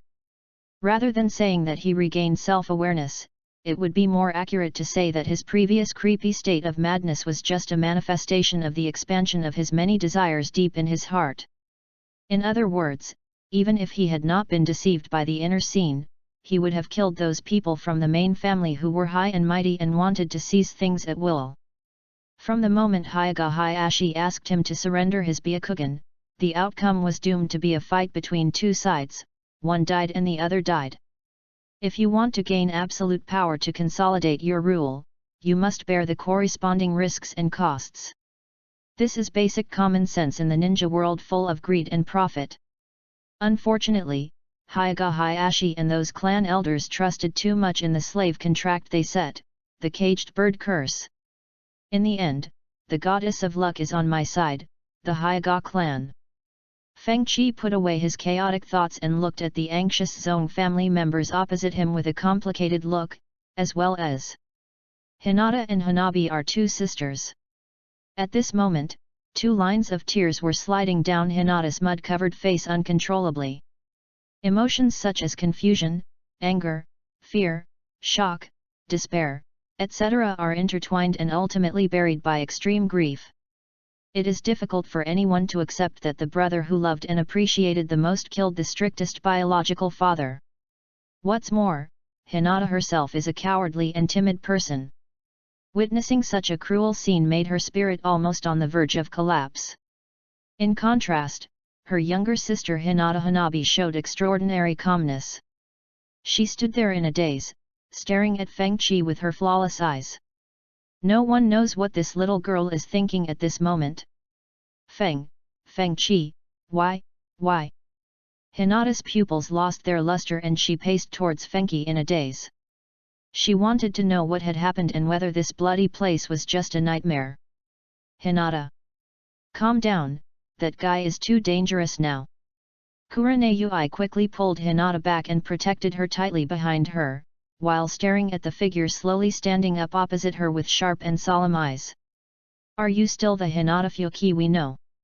She asked in a deep voice, and all the chakra in her body was quickly mobilized, ready to deal with any emergency that might occur at any time. 16.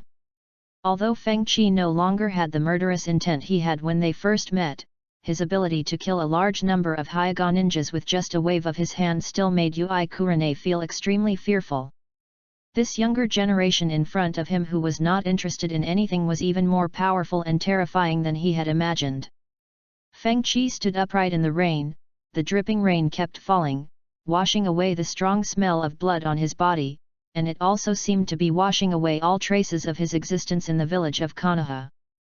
With the help of the Byakugan's clairvoyance and all-round ability, Feng Qi could see very clearly that after the mist dissipated, a large number of Konoha ninjas began to approach this side.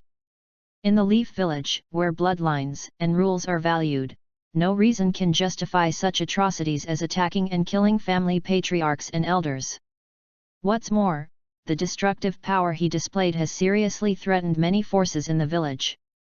Not to mention Sarutobi Hiruzen and other families, Shimura Danzo, as the representative of the extreme hawkish faction, will definitely be the first to stand up and kill him. It is obvious that it is no longer possible to stay in Konoha, we must leave as soon as possible. In the end, he still has to embark on the same rebel ninja path as Uchiha Itachi.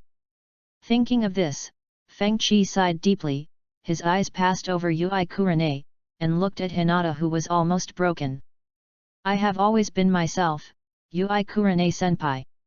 After saying this, he, alone, slowly walked towards the Hyuga people opposite. The sound of rain covered the noise of footsteps on the soil, and the atmosphere suddenly became extremely depressing. Seeing this, Yui Kurane's nerves tensed up and her other hand quietly reached for the ninja bag on her thigh. The legs of Inyazuka Kaiba and Aberame Shino, who were new genin, were shaking uncontrollably. As for those Hyuga members who were frightened and squatting on the ground, their faces were pale and they kicked their legs desperately, trying to get away from the devil who killed the clan leader. Because of those words and the extremely stable chakra in her body, Kurane Yui did not rashly launch an attack. Feng Qi just walked past her and passed by Hinata behind her. If you want to know the answer, change your cowardly nature and come back to me when you become stronger.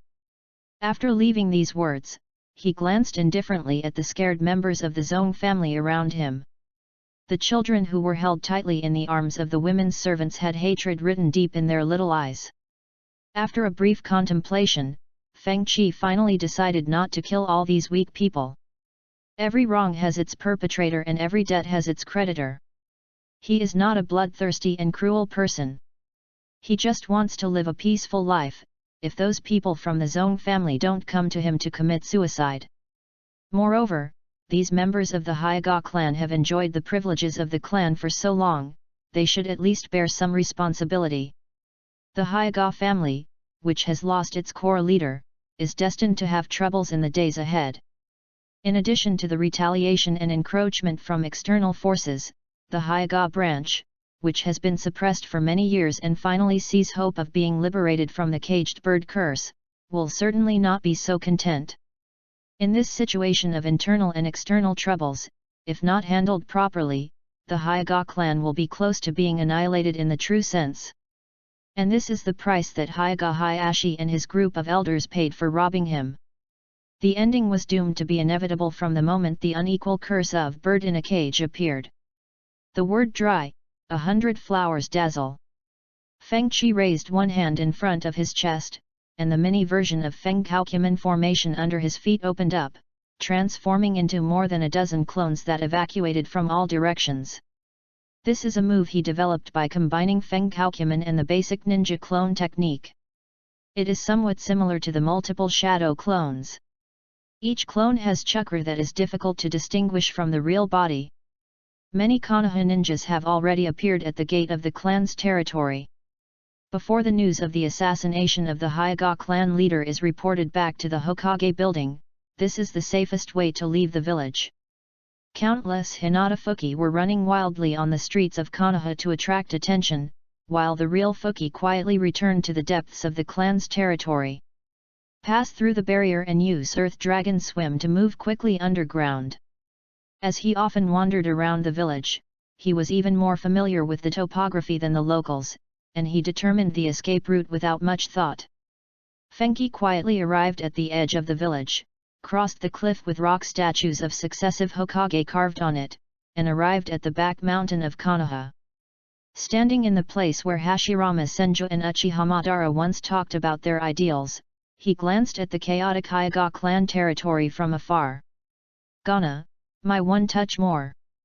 With a low sigh, Feng Qi no longer had any attachment and disappeared on the spot as a shadow. At this time, the heavy rain that covered the entire Konoha village had stopped. A cool breeze blew through the mountains, blowing up the fallen leaves on the ground. The bird trapped in the tree regained its freedom, flapped its rain-soaked wings and flew away. End of this chapter. Chapter 21 Defection. The major changes in the Hyuga clan's territory soon spread throughout Konoha under the spread of the ninjas. This night after the downpour is destined not to be peaceful. Hokage Building. Sarutobi Hiruzen sat in front of his desk, listening to the report from the Anbu ninja who was kneeling on one knee, his expression becoming increasingly solemn. It was not difficult to tell from the clouds of smoke constantly coming out of the pipe in his mouth that he was unable to conceal the disbelief in his heart at this moment. Hyuga Fyoki caused chaos in the Hyuga clan territory and killed elite ninjas including the clan leader Hyuga Hayashi and a number of clan elders? How can that be? You know, even Uchiha Itachi, who was known as a super genius back then, was able to exterminate the Uchiha clan based on various preconditions. This included Danzo's secret assistance, the kindness of the clan leader Uchiha Fugaku who could not bear the bloodshed and took the initiative to die, and the Uchiha clan's lack of advance preparation, etc. However, the always cold and ruthless Hyuga Hayashi is not as kind as Uchiha Fugaku. What's more, he has the absolute advantage of the caged bird curse in his hands. Hinata Fyoki, how on earth did you manage to do such an incredible thing? Sarutobi Hiruzen frowned, puzzled. He had anticipated many possibilities regarding the Hyuga clan's actions tonight, and even acquiesced to Danzo's extreme approach. But from the beginning to the end, I never expected this kind of ending. How is the investigation of the on-site situation going? Do you know what methods Hinata Fyoki used? Sarutobi Hiruzen asked. Replying to Lord Hokage, at that time all vision was obscured by the thick mist and it was impossible to know what exactly happened. The kneeling Anbu thought for a moment and replied in a deep voice, but from the surviving Hyuga tribe, I learned that in addition to the 5 basic attributes, Hyuga Fyoki also seems to possess a strange spatial power. Hearing this, Sarutobi Hiruzen was slightly stunned, and then he sighed heavily. Is it the ability awakened by that pair of special Byakugan that has never been recorded before? It's countless times more dangerous than I imagined. Sarutobi Hiruzen, known as the Ninja Professor, sensed a stronger sense of crisis than many previous ninja defections. Thinking of this, he waved his hand and said, mobilize all the ninjas in the village to track down Hinata Fyoki with all our strength and bring him back to the village at all costs. Yes. White smoke emerged, and the Anbu ninja who received the order immediately disappeared. As the Anbu left, the dimly lit Hokage's office fell into silence. Sarutobi Hiruzen had a worried look on his face. He pressed down the Hokage hat on his head, slowly stood up and walked to the window, silently looking at the village after the heavy rain. You're going to regret this, Hiruzen. Danzo's low voice inexplicably echoed in his mind. Sarutobi Hiruzen had never expected that these words would come true so soon. Yes, he did regret it. I regret why I didn't agree to Hinata Fyoki's request this morning. In the densely vegetated forest, a dark figure quickly passed through the tangled branches. Although his physical condition was not optimistic, Fengchi had no intention of stopping to rest. He was very clear about the styles of Sarutobi Hiruzen and Shimura Danzo. Whether it was the superficial sin of assassinating the clan elders or the potential threat that was enough to shake the entire Konoha, they would not let themselves go easily. A dazzling array of tricks can only confuse people for a while. The safest and most reliable approach at the moment is to leave the Fire Nation territory as soon as possible. As for what to do next, to be honest, Fengchi is still quite confused. From the moment he decided to follow the order and go to the main family's land, he was ready to die together with his mother's Hyuga main family. I didn't expect that by some strange coincidence, I could still save my life. As he was thinking, Fengchi suddenly stopped moving forward, as if he had sensed something strange, and stood on a thick tree trunk. The violent inertia impacted the entire tree, and the constantly shaking leaves rubbed against each other, making a rustling sound. The surroundings were a little bit strangely quiet. Fengchi looked alert, with veins surfacing at the corners of his eyes. With the all-round vision of the Byakugan, he soon discovered two ninjas hiding in the darkness on the side. The familiar chakra of the other party made him slightly stunned and a little surprised. "I see you, come out. I told you."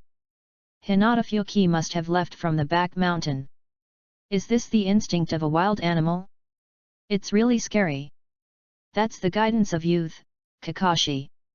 Amid the noise, two figures wearing Konoha Jonin uniforms walked out of the darkness.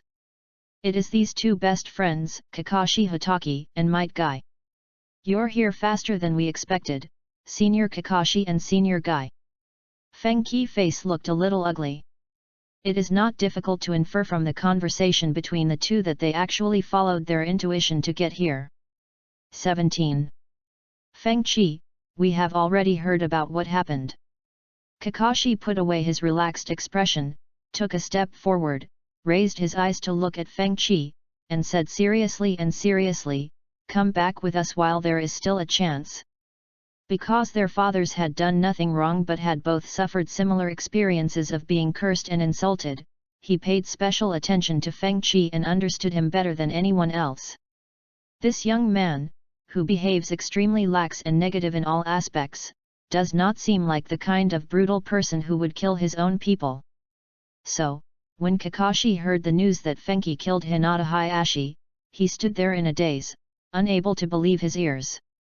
It was not until he was dragged by Kai towards the back mountain that he barely came to his senses, and he firmly believed that there must be a reason behind Fengqi's crazy behavior. "Senior Kakashi, do you think I can survive if I go back given Konoha's style?" Fuki stared into Kakashi's eyes and asked back. Hearing this, Kakashi lowered his head dejectedly.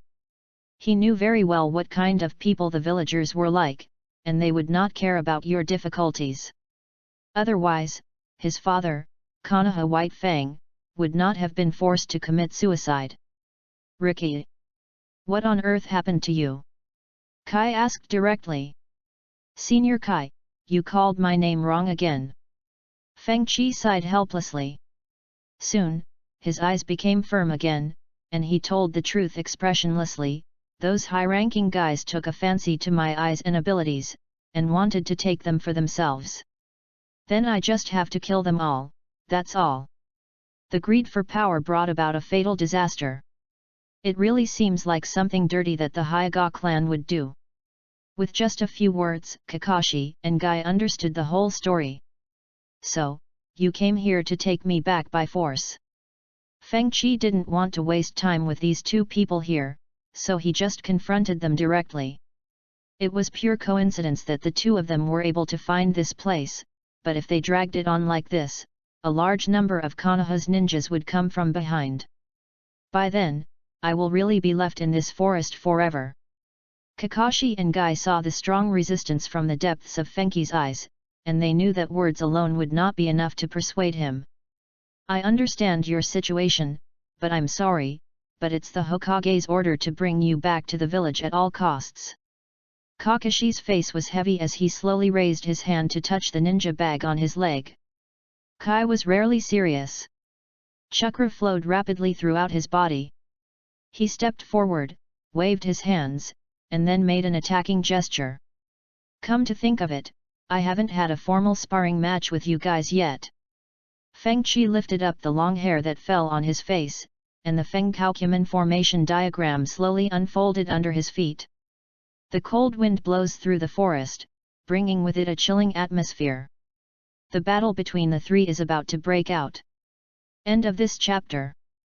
Chapter 22, Fuki vs Kakashige. The wind stops, people move. Whoosh! Kakashi took the first step and quickly threw a kunai at Fengqi to test his current physical condition and basic abilities. There was a sound of breaking wind, and the sharp kunai left a trail of afterimages in the air, cutting the falling leaves in half.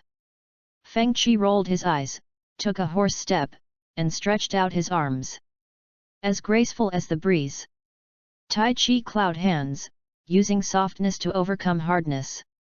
Feng Qi caught the speeding kunao with his bare hands, twisting his palm left and right in a Tai Chi posture. He caught the detonating tag hidden on the handle of the kunao, but did not remove the potential energy of the kunao. Instead, he turned around and forcibly changed its direction, turning the tip around and stabbing Kakashi and Guy in return. Boom! The detonating tag attached to the kunao exploded instantly, turning the tree where Kakashi and Guy were standing into powder. Amid the billowing smoke, two figures flashed out and avoided the shock wave of the explosion. Was he seen through? This little trick really couldn't fool Hinata's eyes.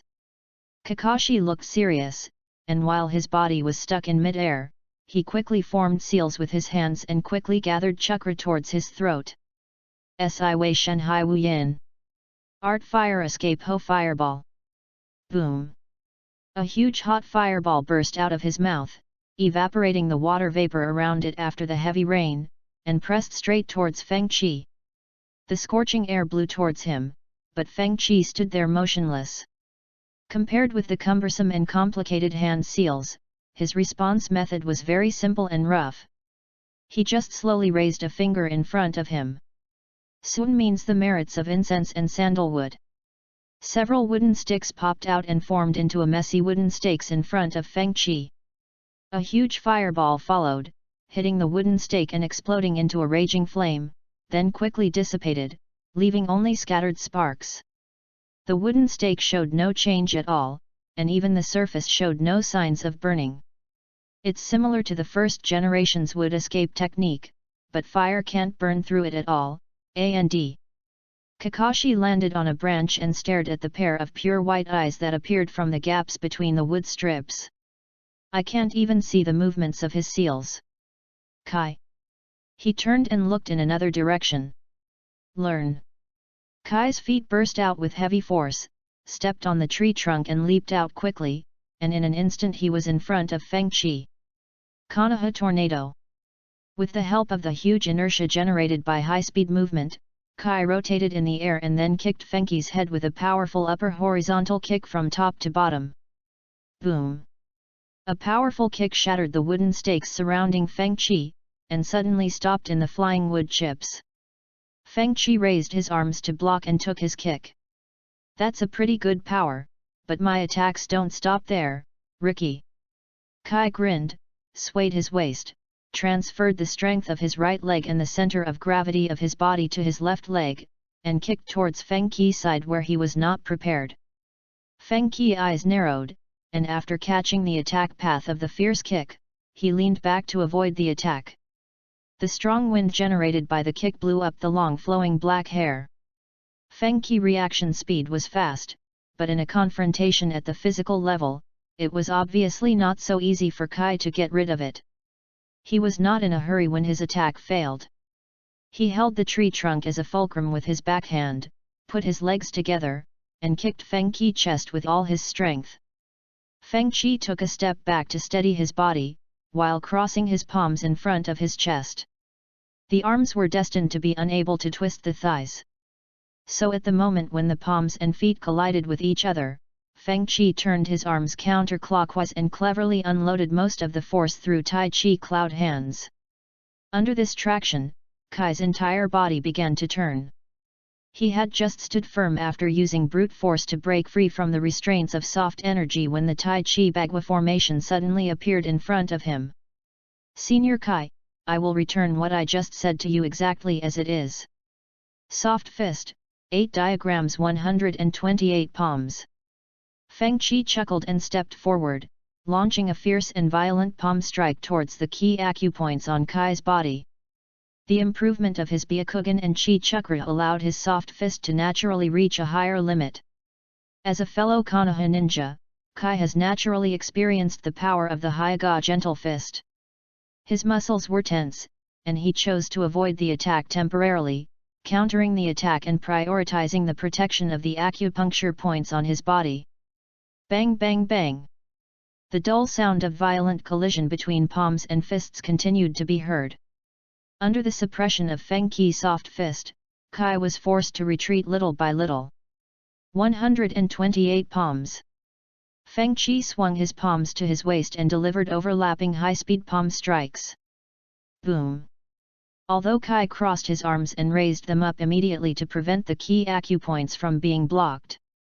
But he could not stop the subsequent impact and was knocked flying backwards, breaking a large tree in the distance and falling into the dense bushes.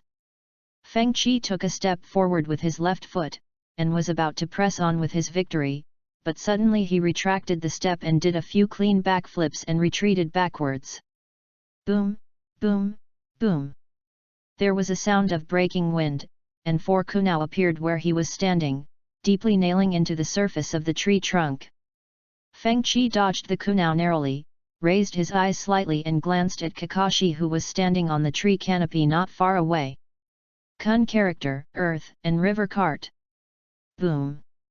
The ground below bulged high, and the loose soil condensed and compressed into an earth dragon, roaring and smashing towards Kakashi. Kakashi bent his legs, seized the opportunity when the attack arrived, and leaped out, stepping on the mud and moving around on the earth cart. While rapidly approaching Feng Qi, he quickly formed seals with his hands. As the chakra gathered, the right arm hanging by his side suddenly emitted a bright light of lightning. That was one of the famous skills he developed in his youth, a lightning style called Reikari that combines the changes in chakra properties and forms, and has extremely strong lethality and penetration. 18. Zilla Zilla. The energy around Reikari tore a charred groove on the earth cart. After reaching the attack range, Kakashi led Reikari to raise a cloud of dust and jumped in front of Fenghou, whose retreat was blocked by the tree trunk. Be careful, Fenghou. If you take this attack head-on, I can't guarantee your safety. He reminded him kindly. It is indeed a powerful jutsu, but it is unfortunate, Kakashi-senpai. Feng Qi was unmoved and chuckled, now this technique is mine. Snapped. Feng Qi clapped his hands, and arcs of electricity jumped wildly in his palms, all gathering on his clenched left fist. The violent energy roared out immediately, sweeping across the entire venue. This time, Kakashi saw it very clearly. It's not that I can't catch the opponent's hand seal without using the Sharingan, but Hinata Fuki didn't even perform any hand seals. Shock word, Reikari. Under Kakashi's incredulous gaze, 2 bolts of lightning collided with each other under the traction of his fists. Boom! The violent force of thunder exploded instantly, and the dazzling lightning illuminated the dark forest that was plunged into darkness. Amid the broken branches and leaves, Fenghou and Kakashi flew backwards at the same time, breaking several large trees in succession. The second update will be later. Then I will sign the contract. I will ask for some data and votes. Thank you everyone. End of this chapter. Chapter 23 The End. Ahem, as expected, even with the blessing of Fenghou, there is no way to perfectly replicate Reikari in such a short time. Feng Qi, who was embedded in the tree trunk, coughed up a mouthful of blood, exerted force with his shoulders, and broke free from the restraints. Standing in the messy jungle, his chest heaved up and down and his breathing seemed a little disordered. It wasn't because he was beaten by Kakashi, but the previous waves of confrontation had triggered the physical injuries he had sustained in the Hyuga clan's territory. Just when Feng Qi had caught his breath, his nerves instantly tensed up. Sensing the danger from above, he quickly dodged to the side. The next second, a terrifying feeling of oppression descended from the sky, and a black shadow fell like a human cannonball. Boom! Accompanied by a loud noise of the ground breaking, Kai attacked again, kicking a deep pit full of cracks in the ground where Feng Qi had just been. All the surrounding flowers, plants, and trees were destroyed. It's really tricky, the Byakugan's all-round perspective. Looking at Feng Qi who was doing Tai Chi not far away and ready for battle, Kai raised the corners of his mouth and burst out with a strong fighting spirit, that's right. Youth should be full of passion. Whoosh! He took a heavy step, crushing the huge pit, and launched a fierce attack called Youth towards Feng Qi. In terms of physical skills alone, the only Konoha ninja who can compete with him is the Hyuga clan.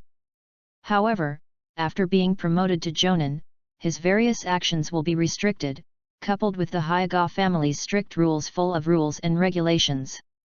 So there are very few opportunities to practice Rukwon as fully as I do now. In an instant, Konoha's blue beast rushed in front of Fenghou and kicked out a high-speed spinning Konoha whirlwind. 3 strengths, collapse strength, move. Fenghou took light steps, bent his body slightly to avoid the kick, and raised his hand to grab Kai's calf as he rushed past. As if he had anticipated his move, Kai kept smiling.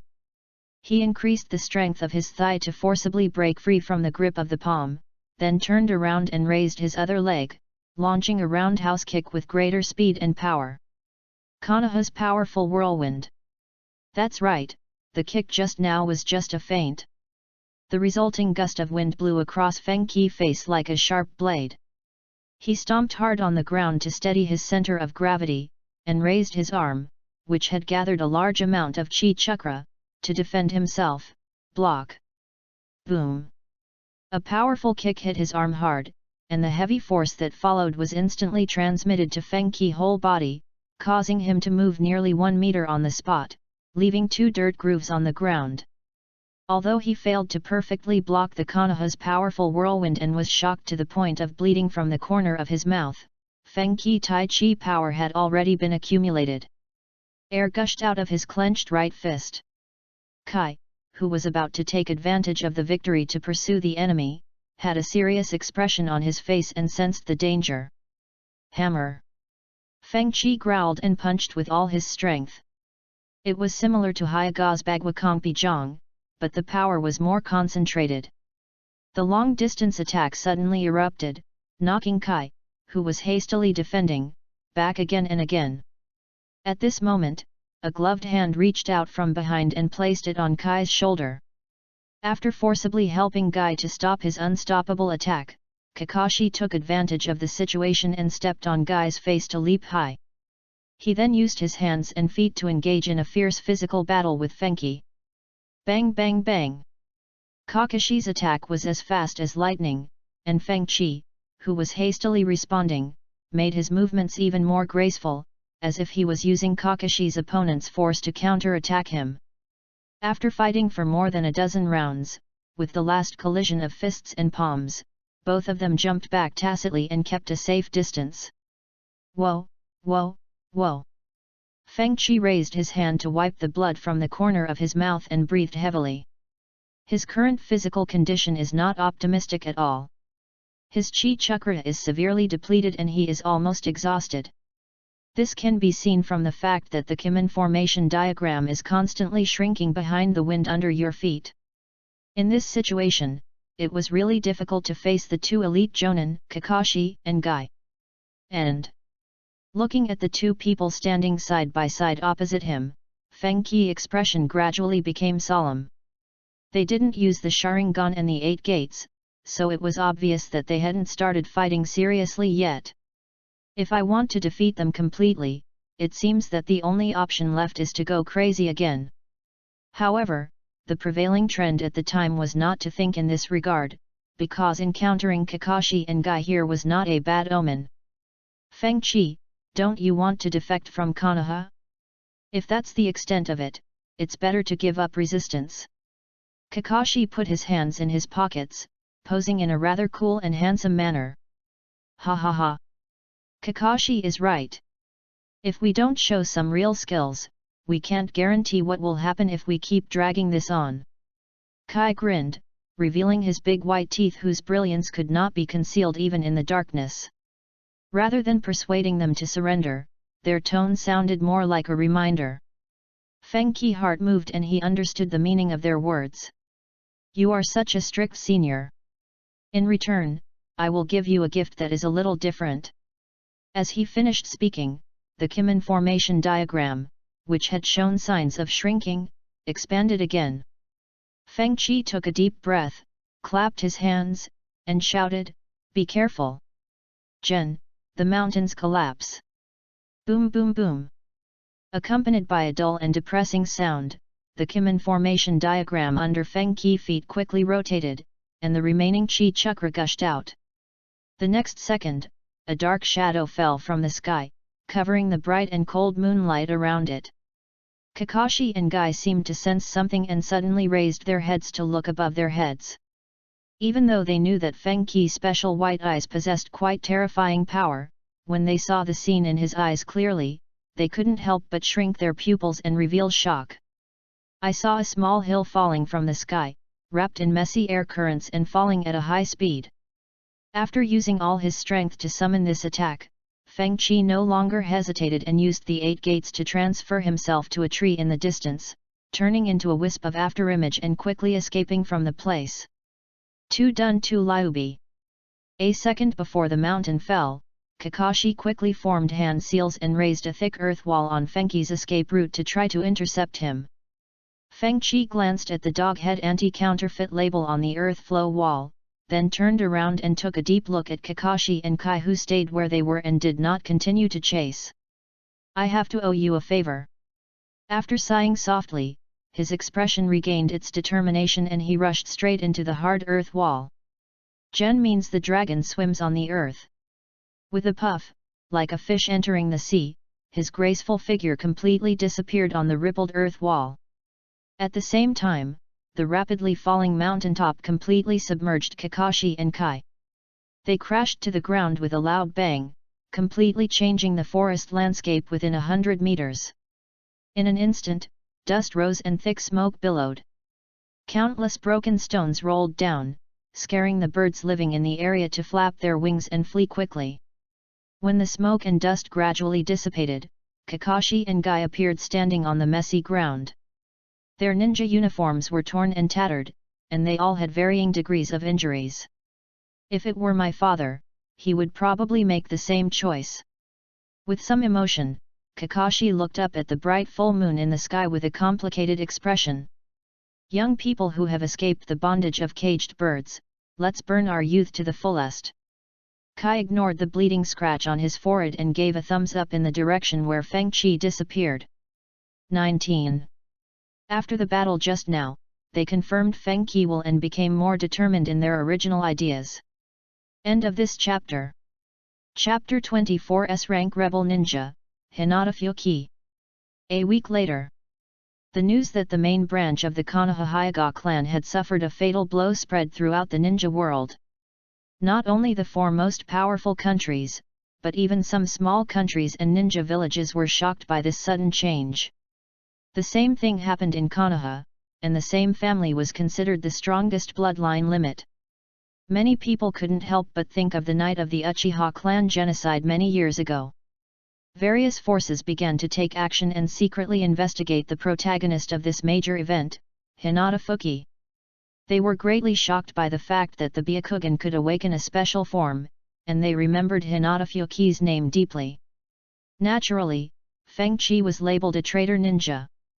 The level is the most dangerous S level. Affected by the severe damage to the Hyuga clan, the outside world gradually became turbulent. Some countries that have a deep feud with the Fire Nation are ready to make a move, hiding in the darkness, looking for opportunities to take advantage of the situation. The forces within Konoha village also found it difficult to remain calm, and various incidents occurred. The most noteworthy thing is that the Hyuga clan broke the rules that had been passed down for many years and announced to the public that the main family and the branch family would be merged. The caged bird seal used to restrain the branch family is very important, and not all main family ninjas can access it easily. After the night of the clan, those in the clan who could activate the caged bird curse had been almost all killed by Fenghou. Before the younger generation, who had not yet fully grown up, relearned the curse, the bird in the cage was almost useless to the branch family. In this situation where high-end combat power is severely damaged by internal and external troubles, eliminating the barriers between the main family and the branch families and joining forces to deal with the various difficulties that lie ahead has undoubtedly become the best solution for the Hyuga clan at present. The Hyuga clan knew very well that only by withstanding the crisis of genocide and restoring their former strength could they consider what was to come. The Hyuga branch, who had suffered from the restrictions of a bird in a cage, suddenly gained the freedom to fly in the sky as they dreamed of and became one of the heads of the family. Naturally, they cooperated very well. Not to mention, there are already many foolish people in the branch family who are willing to sacrifice themselves for the family. Although there were some disturbances during this period, overall, the Hyuga clan managed to avoid the fate of being disintegrated and completely devoured. However, they have no chance of being awarded the title of Konoha's strongest clan. After the merger, the clan territory was in a state of disrepair. In the deserted Japanese-style building, Hinata sat on the ground blankly with a gaunt face and dull eyes. The sunlight outside the corridor was very bright, but because of the closed door, it could not shine into the dimly lit room. Just like the timid girl's heart at this moment, the surroundings are dark and lifeless. The small courtyard outside the house. Zhihaihong folded her arms across her chest, leaning against the wall, occasionally looking up at the locked door. Ever since that incident, Hinata has shut herself off from the world and hasn't stepped out of her room for several days. As the teacher of Team 8, Kurenai was quite worried about this, fearing that Hinata, who had always been well behaved, would not be able to bear the heavy blow and become depressed. She really hoped that Hinata could get out of her pain, but she didn't know how to persuade her, so she could only stay here silently. Teacher Hong, Hinata hasn't eaten for a long time. Is it really okay if it continues like this? Inyazuka Kaiba frowned and couldn't help but ask. As a fellow member of Team 8, he was worried about Hinata's current condition. The white dog Akamaru lying on his head also had a sad look on his face and barked weakly twice. In contrast, Abarame Shino, who was standing next to her with her hands in her pockets, was much quieter and just stood there silently. Don't worry, Hinata is not such a fragile child. She is stronger than any of us think. Kurenai forced a smile and said firmly. Can Hinata come out of the endless pain? She wasn't really too sure. I heard that Uzumaki Naruto, the last one in the group, is also going to the Land of Waves to carry out a mission. I really hope Hinata can cheer up soon. Kaiba sighed softly. What he didn't expect was that this subconscious complaint seemed to touch a nerve of Hinata in the room. With a creaky sound, the door that had been closed for several days was pushed open forcefully. Hinata, with a thin figure, walked out of the dark room. Although it was difficult for Hinata to adapt to the suddenly dazzling light, her eyes were extremely firm and she forced them open in the bright light. Looking at Hinata who was slowly approaching them, Kurenai and the other two immediately showed joy on their faces. Kurenai slowly loosened her hands that were restraining her magnificent chest, and said with some heartache, Hinata, you. Teacher Hong, I want to become stronger. Hinata looked serious and spoke very briefly. Deep in those clean white eyes, there was less cowardice than before and more humility and maturity. She has undergone a huge change in her mentality and is no longer the girl who was protected by her family and even spoke in a soft and weak voice. The desire to become stronger is stronger than ever before. Even if it requires paying a price, Hinata will catch up with Hinata Fuki and ask him face to face why he did that and avenge him. Otherwise, she would not be able to continue to carry out her ninja way. Looking at Hinata in front of her, who seemed like a completely different person, Kurenai was silent for a long time, and her complicated thoughts finally turned into a sigh. This might be the best outcome, right?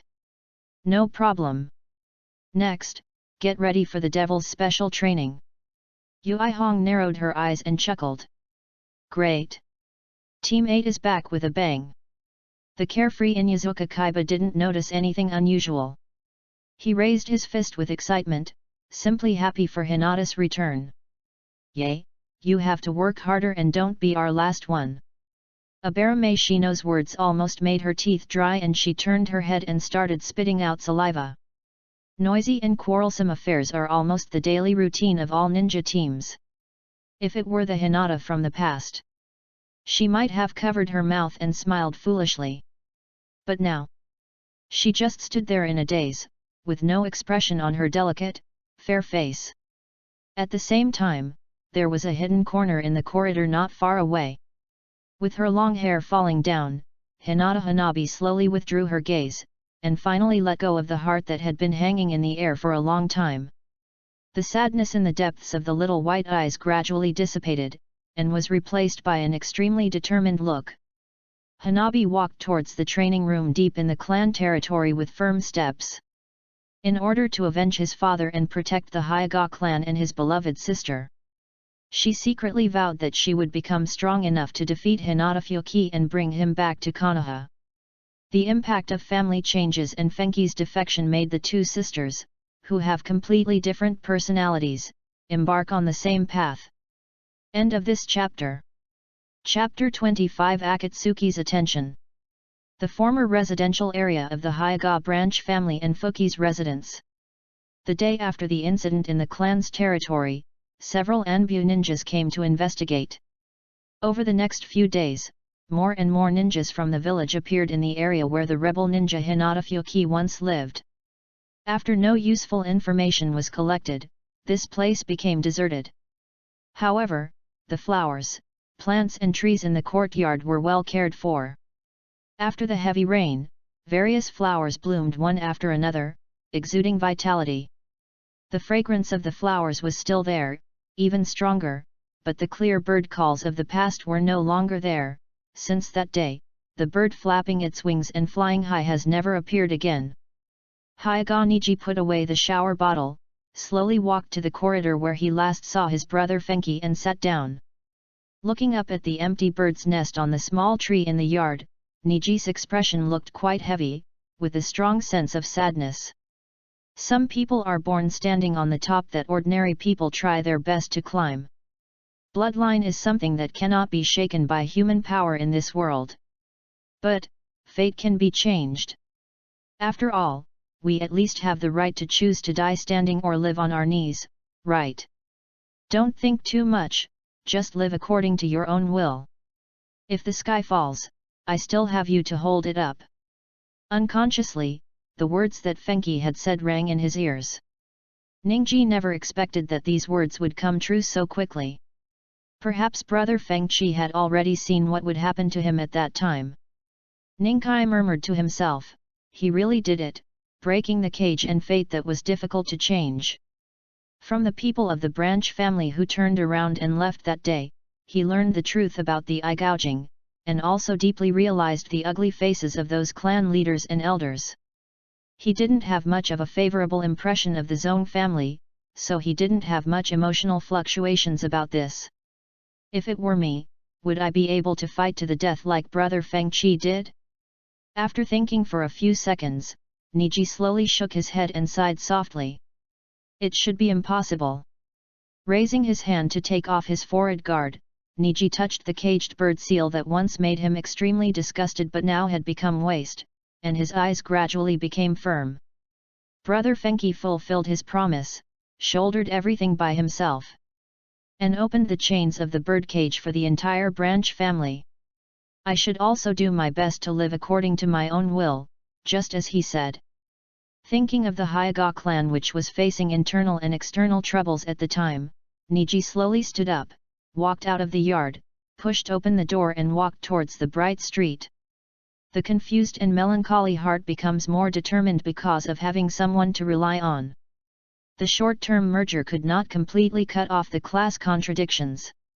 He made up his mind to take advantage of the temporary equality of the Hyuga clan to compete for the position of the new clan leader. 20. Only in this way can we change the status quo and ensure that the tragedy of the caged bird never happens to the children of the Hyuga family again. Only in this way can he live up to the name of Hinata Fuki's younger brother. This is destined to be a difficult road full of thorns, requiring a long time and 100 times the effort. They may even be covered in wounds and die in defeat along the way. But as brother Fenki said, there has to be someone taller to carry it, and he will do his best for the unbreakable destiny. Outside the land of fire, in a dark and damp hidden cave, several afterimages stood together, creating a suffocating and oppressive atmosphere. Through the distorted light, one can vaguely see the red flame cloud uniforms they are wearing. Another extraordinary rebel ninja has emerged from Konoha. With the caged bird seal engraved in his body, he single-handedly eliminated the elite Hyuga ninjas including Hyuga Hayashi. The Samsara eye was extremely eye-catching under the dim flickering firelight. The leader, Pain Tendu, spoke slowly, Hinata Fuki, a young ninja who has awakened the special Byakugan. Hee hee ha ha, I've never heard of this name before. Kisame let out a dull laugh. Could he be a guy who aspires to the ultimate art? Deodara spread his arms, showing great interest. Pain Tiendeo glanced at the two of them and said in a deep voice, although the information we have obtained so far is not sufficient, in terms of the degree of danger, Hinata Fenki should be worth winning over. Hearing this, Aloe Head, who was standing side by side with the masked man, asked tentatively, we have already investigated his whereabouts and are currently in the bird country. Do we need to contact him first?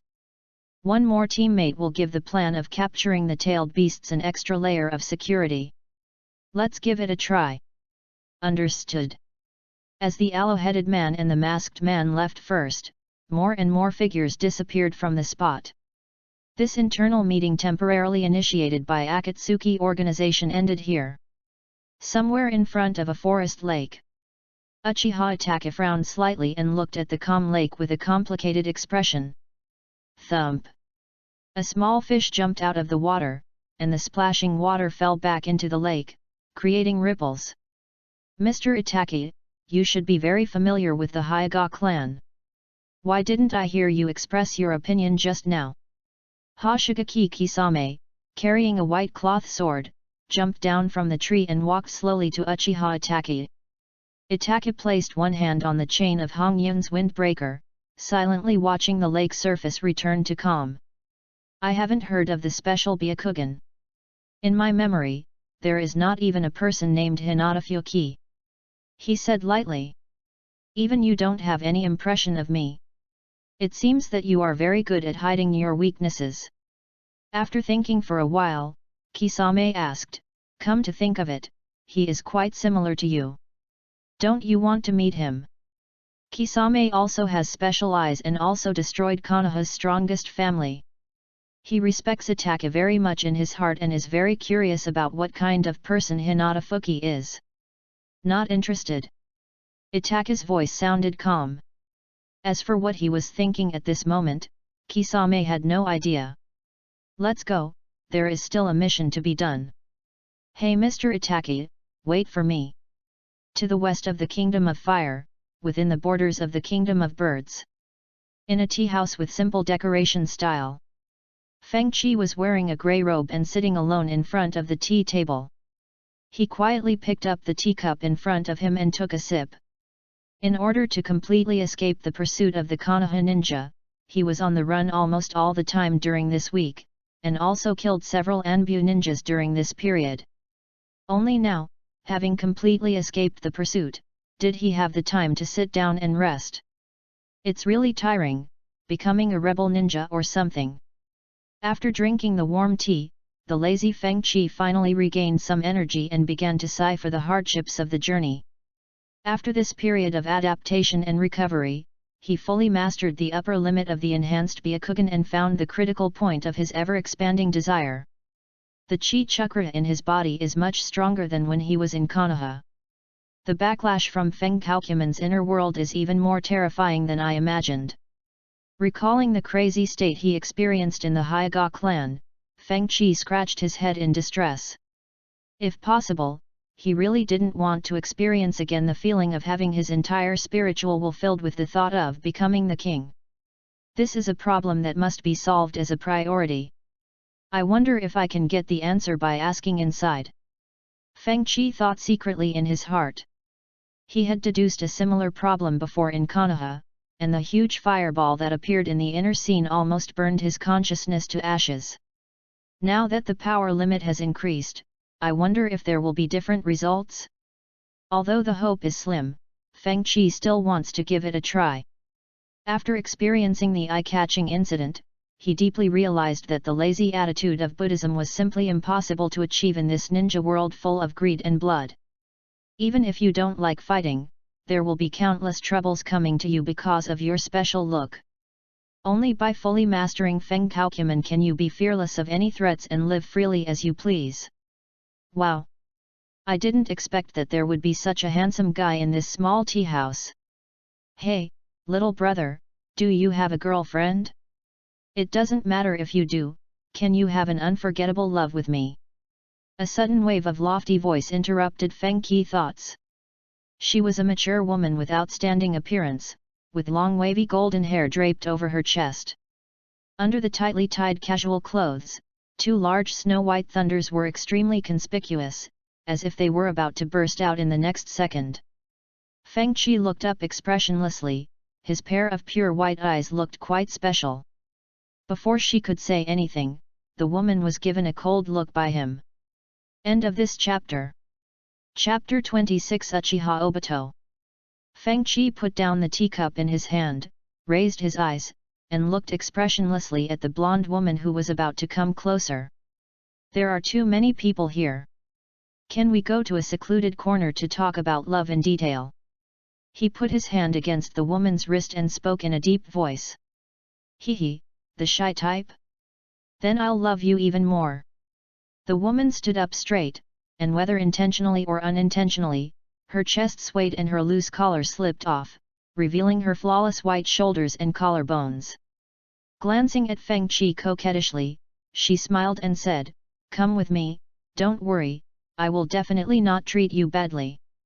After saying that, under the fixed gazes of the males, she turned and walked out of the tea house with a coquettish step. Fenghou chuckled, but did not refuse. He stood up and walked slowly behind him. After wandering around the relatively calm village streets, the woman turned into a remote and deserted dead end.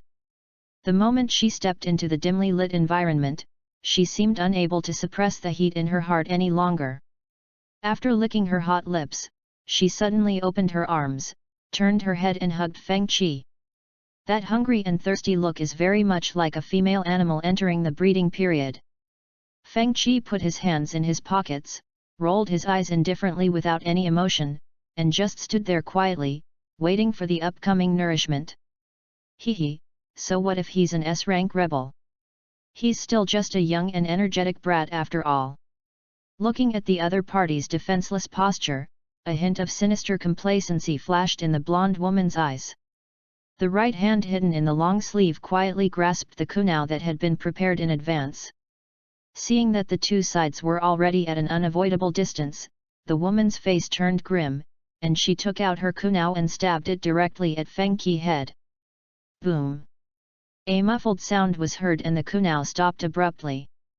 The sharp part that reflected the cold light was only 1 centimeter away from Fenghou's heart, but it could not move forward at all. You! The smug look on the woman's face quickly disappeared. Fear was written deep in his widened pupils. He turned slightly to look downwards, following her gaze. At some point, Fenghou's finger had already touched the acupuncture point under her collarbone. That is the Tiantu point, which is the life gate in the 8 gates ninjutsu. As the gate to life was sealed, the chakra flowing in the woman's body was violently cut off and became chaotic. With a bang, white smoke came out, gradually revealing the woman's true identity. He was a big man with a full beard, and he was wearing a ninja uniform. Without giving the other party time to beg for mercy, Fenghou pointed his fingers repeatedly. Tanzong point, Juk point, Shenk point, Zongji point.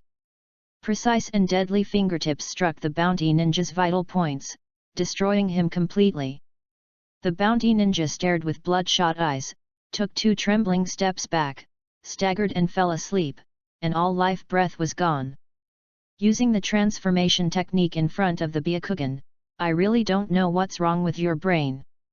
Looking at the other person sleeping peacefully, Fenghou shook his head slightly and said indifferently. Although he had escaped from the pursuit of the Konoha ninja, he never forgot his identity as a rebel ninja and remained vigilant at all times. As early as the moment the woman approached him, he had already seen through her true identity. You guys who are hiding in the shameful darkness, aren't you going to show up? Fenghou glanced around,